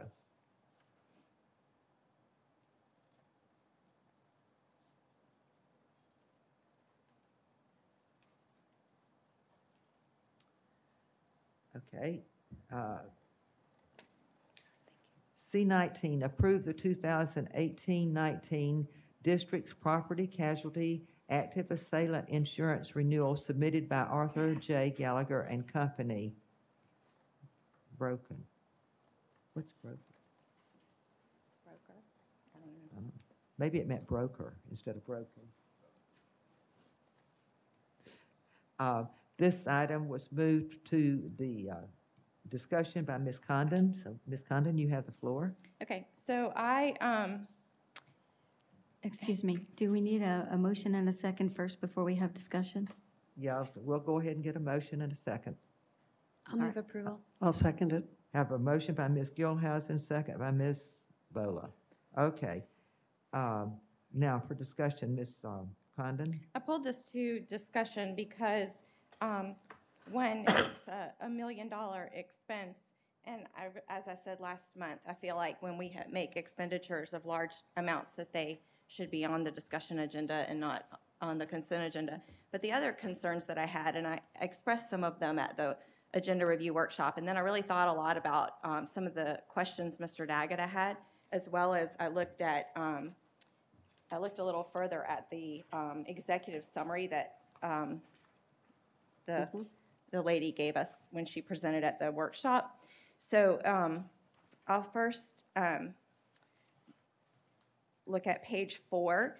It lists our lost experience. And virtually all of the past 7 years of losses have been right around less than or right at $1 million. And all of our policies have a deductible that we have to pay of $100,000. And so almost all of our losses have been out of the school district's pocket. And so my question and what I'd like to move tonight is that we delay this voting on this renewal to our next board meeting, since we have the luxury of meeting on June 28th. And so we will still meet the time frame of the June 30th deadline for renewal. But I'd like for them to quote what it would cost to fill the gap between the 0 up to $100,000, because it could be that we could end up spending less money by having more insurance coverage in those deductibles. And so that's the reason I pulled it to discussion. So I'd like to move that we table this into the next board meeting. I'll second that. Wait, we have a motion and a second on the floor. Would I you can remove withdraw my your second. motion, Ms. Yes. Milhausen? And would you withdraw your Yes, second? ma'am. And you know, when we were at that workshop the other day, the lady, she was asked this question and we didn't get a clear answer. I think she was going to look into it. I never heard any more about it. Did y'all, you remember? I can vaguely remember us talking about this at the workshop. And then the other thing that occurred to me that I didn't say earlier is on the Guardian program, Mr. Daggett specifically asked her if they were willing to write that, ready to write that policy. And she was very vague with her answer. Yeah. And the policy for those guardians, if you'll remember back, has a $300,000 deductible, not a $100,000 deductible. So I just feel like I'd like us to have more information before we vote on this. You know, usually we have a workshop followed by a special meeting just for this. So we would do a workshop and then a special meeting where we would then vote on it. I don't know why we didn't do it that way. So through the chair, I think we, without a doubt, we can have a workshop if we want to. We'll be gladly go get additional information in order to see if we can fill that gap between $0 and $100,000, and we don't disagree as a district. So we'll push Gallagher and figure out what we can do in order to bring a better plan back. Okay, let me get back to parliamentary. All right, you withdrew your motion a second, and then who made you made I a made motion? the motion. And I second. And you seconded. And my motion was just to table. Move to table to the June 28th meeting. Okay, I think really that's a good idea, because I think, and if it takes a workshop, or when Dr. Legutko gets back, we'll see if they feel, if she and Mr. Davis feel like we need a workshop, we'll call a workshop. Okay. So motion to table. All those in favor indicate by saying aye. Aye. Aye. All opposed say no. Motion carries 5-0.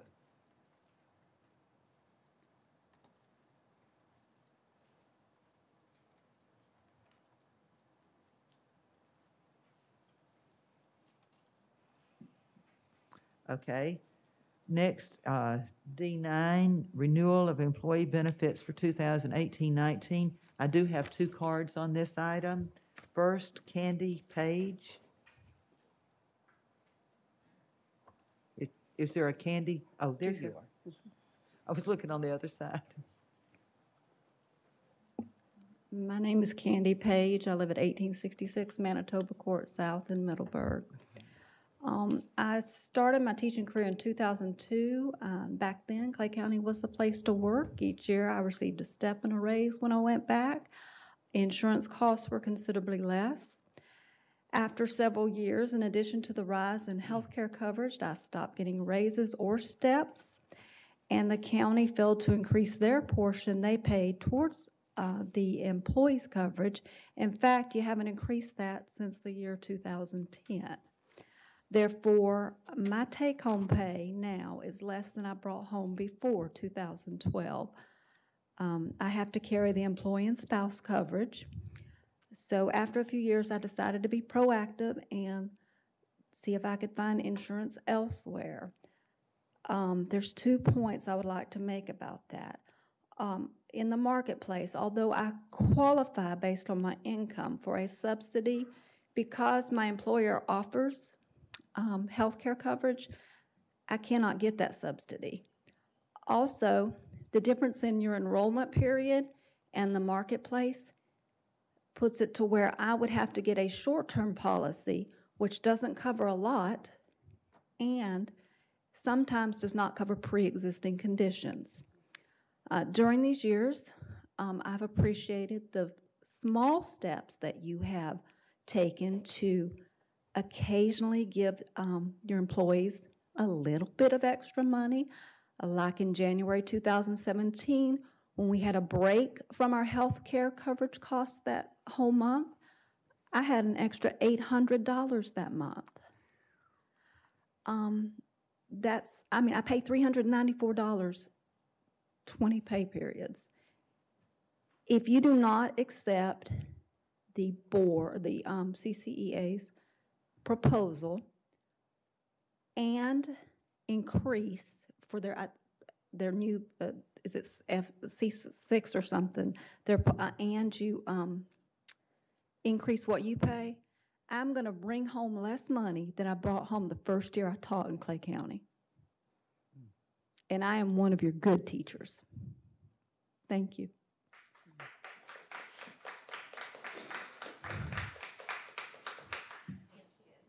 That's what I'm talking about, right there. Okay, Joel Miller.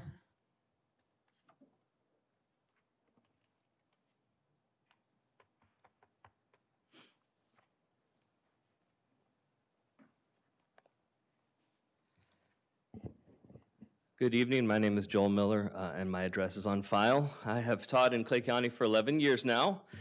I recently had the pleasure of getting a new therapist. One of the few things our insurance plan does cover well is mental health therapy, and I really do appreciate that. When I told the therapist that I have 3 jobs, and I'm not talking about I do 2 hours here and 3 hours there. I mean, I have a job where I work 20 hours per week and a job where I work 10 hours per week in addition to being a teacher here. When I told her that, her response, I guess her professional response was, wow. But that's the situation I'm in. That's the situation a lot of us are in because we cannot afford it. It's not so much about the salary, but we can't afford to take care of our kids. And I'm not talking about the students. I'm talking about my kids, Evan and Liam. My son Evan is on the autism spectrum. He goes to Doctor's Inlet. He's with Karen Ritchie's class, and they have done a fantastic job there.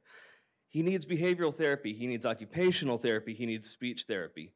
I was going to get onto the HSP plan because it had that nice family out-of-pocket of $6,800.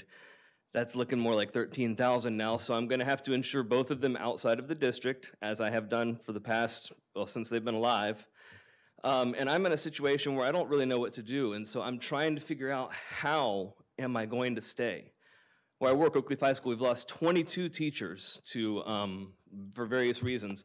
We have lost 5 teachers to the state of Georgia as a result of pay and insurance benefits. Their very best plan is there. I was talking with David and Chris Novelli. I was talking with them tonight. We're losing them to Georgia. Dave Novelli has been Teacher of the Year at Orange Park High and at Oak Cliff High. So one of you said, let's see, Ms. Bowley, you said we do not want to erode the expertise that we have, our base of expertise. We have eroded the expertise that we have. We are in trouble. But we've got to figure out something we can do. At Oak Cliff High School, we need 8 math teachers right now. In order to be 6 through 12 certified in math, you have to understand calculus, at least at one point in your life. You can be an engineer, you can be a programmer, you can go do something like that, or you can teach in the schools and you can make $39,000 plus have to pay a ton for insurance. if I were to go to St. Johns County, I would save somewhere between $7,000 and $9,000 per year for my family on insurance, because they would contribute $12,000 a year, $12,030 for just me, and if both Julie and I went there, $14,557 for a family plan. And so we talked about, I heard one of you say that we don't have a history of good money management, Ms. Condon, I believe you said that, and I agree with that, because we have not raised the contribution for benefits. We have relied on military spouses. We have relied on the reality that people could get coverage elsewhere, but now those of us that have 2 people in the county, we're getting hammered. I don't know what to do with it. I don't know how to pay for it. I do know that if I were to insure everyone in Clay County, I would be bringing home about $530 a year. A check next year. I would be, at a pretty low position, and you could only imagine if I was a support employee that I might actually have to write a check back. And that's for coverage with a $20,000 family out-of-pocket max. That's more than I'll bring home. Thank you for your time.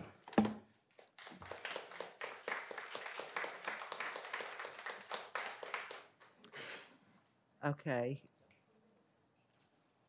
I'll entertain a motion. I move approval. I'll second. Who seconded it? I did. Okay. Motion by Ms. Condon, second by Ms. Caracas. Any further discussion? All those in favor indicate by saying aye. Aye. Aye. All opposed say no. Motion carries 5-0.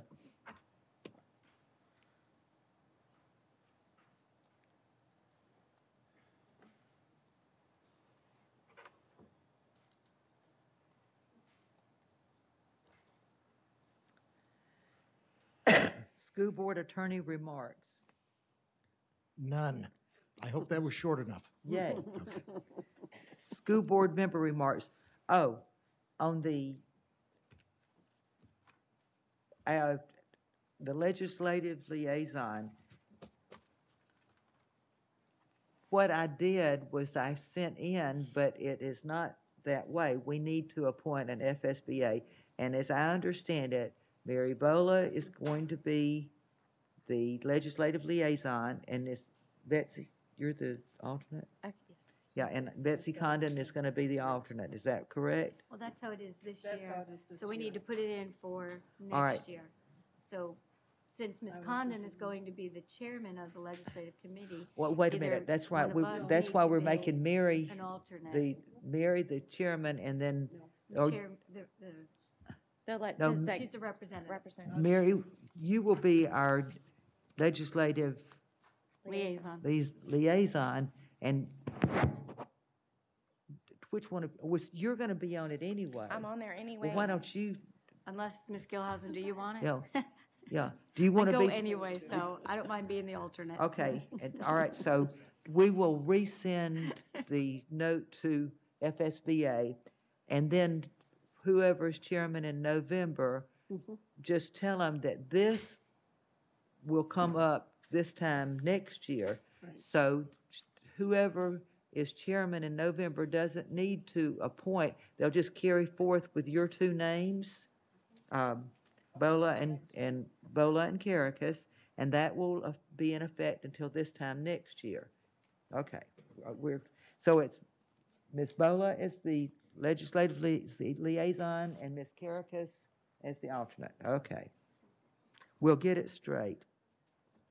And I think, well, you're going to be out of town, right? But there's 4 of us who will be in Tampa next week at the Florida School Board Association Conference, and I understand that our own Nicole Snyder is going to be receiving an award down there. We're going to be seeing you down there. And then, are you coming over? You're going to speak? Yes, ma'am. Oh, goody. No, I'm not going to speak to that. I know, you're going to superintendents.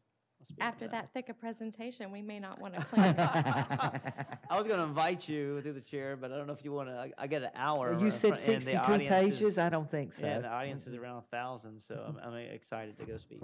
Okay. All right. Thank you for representing us, Mr. Superintendent. Thank you. It's an Do it honor to be well. asked. Thank you. school board member remarks. Ms. Bola, I don't think I've ever started with you. This is so exciting. let's- I don't let's- have a lot to say, but I oh, have to dear. do a shout out to. Hey, remember this? I saw, you can get that ready. I'm not going to speak a long time. I have to say a shout out to two schools. One is Argyle Elementary. Always love being at Argyle. I got to promote, well, sort of promote, I guess, via Miss Ward, our sixth graders this year. And that was the last class that I taught. And so it was incredibly special to be there.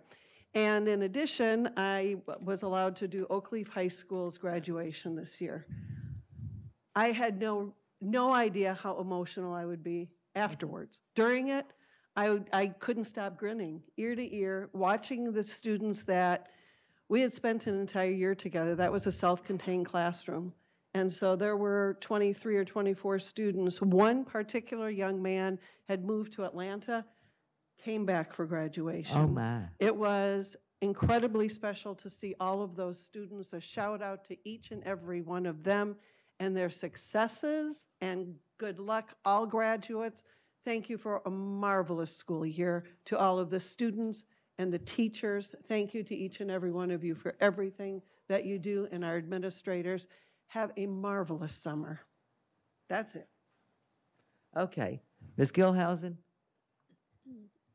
I just want to give a congratulations to all of our students on their accomplishments. I attended some of the award ceremonies, and it's phenomenal, the caliber of students that we have here in Clay County and their achievements. So incredibly proud and honored to serve on this board where we serve such stellar families and children.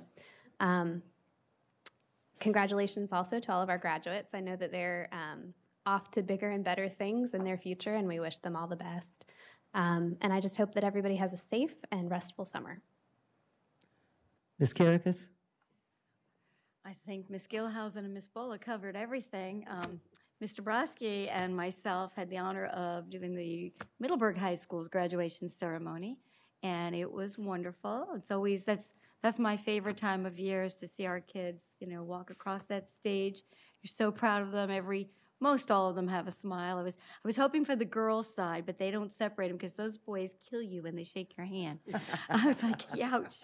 But no, it was all really, really wonderful. And, there were so many things that we've all gone to this year that, I won't go into. It's been a wonderful year. And now we have our work cut out for us over the summer to work on budget and figure out what we're going to do with these, health insurance issues. And so we need to really buckle down on all of that. And I just wish everybody a safe and happy summer. And thank you to all our, like you said, all our teachers and our support employees that work so hard for us. And I hope that we can keep them all. Really do. So thank you. Ms. Condon? Well, I had a wonderful time at Clay High, Mr. McCauley and I. And the swirl, if you've never been to Clay High and seen the swirl at the end of graduation, it's a sight to behold. It's called the swirl. We do need to revise our gun policy, and I know it's not called that, but the policy where we have weapons on campus. We talked about it back in April. Mrs. Bola recalled the number of it, and it says that only licensed law enforcement officers will have guns on our campuses, so we will need to revise that, Mr. D'Agata, prior to the school year beginning. So in light of our new school safety officers, and I know that you have talked to us about a risk management policy, and I think that probably has to be reflective of these school safety officers as well. So I'm willing to help in any way if I need to bring that item on a board agenda, but I didn't know if we could direct him to work on those two policies. Oh, yeah. Can I ask a question along those lines? Do you mind if I ask a question along those lines? It was brought to my attention. There's some concern in the community about how at our schools we have signs posted that say we're a gun-free zone, and it's been suggested that that's a security risk. And I wasn't sure if that's something that's mandated that we have to have on our property or if that's at our discretion. So through the chair, we'll definitely look into it, determine whether or not it's a requirement. I honestly don't know of any requirements that have been identified. I'll go and we'll work collectively and figure out if we need to remove them or if we need to keep them up. Hey, it might be a good idea. Somebody said well, gee, that's like saying this is Right. an easy place to come if you want to Right. cause trouble. Right. Let's keep them guessing. Right. You know, we may not advertise everything we're doing. Exactly. You And know, that, I let 'em think that was a wonder. great point, that it Yeah. is something we should consider in light of recent events. Might not be a bad idea just to let them wonder what we've got. Right. Come and find out. Okay. I also wanted to spotlight a program that I certainly didn't know was going on, and I don't think has been highlighted in our schools. I was able to sit in a presentation. Big Brothers Big Sisters is taking over the mentor program at Keystone Elementary. Oh, really? And they want to expand. But what I didn't know is that they have had a site-based program at Charles E. Bennett for Big Brothers Big Sisters with the Green Cove Springs Police Department, where those police officers have been going into Charles E. Bennett and mentoring our students. And I just wanted to highlight that and tell them thank you. I don't think they get enough, kind of the unsung heroes, and I know that that means a lot to those kids. That would make sense now why when we go read at Charles E. Bennett, they always ask if we're going to play kickball. Because the Green Cove Springs Police are really great kickball players. And on a personal note, if you'll indulge me, I'm very proud that I became a military mom yesterday, and so I'm very proud. Thank you. Congratulations. Mrs. Stoddard, before you go, can I add something? You just made me think of it. I spoke to Mayor Karen Lake in Keystone today, and I asked her how many students graduated with dual enrollment with an AA degree. And every year, Keystone Heights High School has more than the whole district, Right. and I believe the number was 24. So a shout Wonderful. out to them, and I think we would be remiss if we didn't recognize Bannerman graduates and Clay Virtual graduates. So congratulations to all of them. And you know, that is the highest number in all of Santa Fe College. Yeah. That is more than at their main campus with 20,000 students. They work very hard down there. And all How the about They that? do. We're very schools. proud of them. Yay, team. Okay, my turn. I had the honor of going to Fleming Allen High School to their graduation. I was on the girls' side, so my hand didn't get squeezed, but it was a beautiful graduation. You know, when we were at the, what were we at that afternoon? Virtual school graduation at 4 o'clock. The monsoon came, but we were inside at Ridgeview High School for that, but we had to get to our cars. And everybody, because we were going, all but Ridgeview, going to the football field, we were praying for the rain to stop. And it cleared up in time for graduation. The sky was blue. Everything was, it was a little wet, but that's okay. But everything just went perfectly. And they had 580 graduates. It was a lot of graduates that night, but it was fun. And I look forward to next week's conference, and I'll see you in Tampa. And if there's no further business to come before the board, the meeting is adjourned.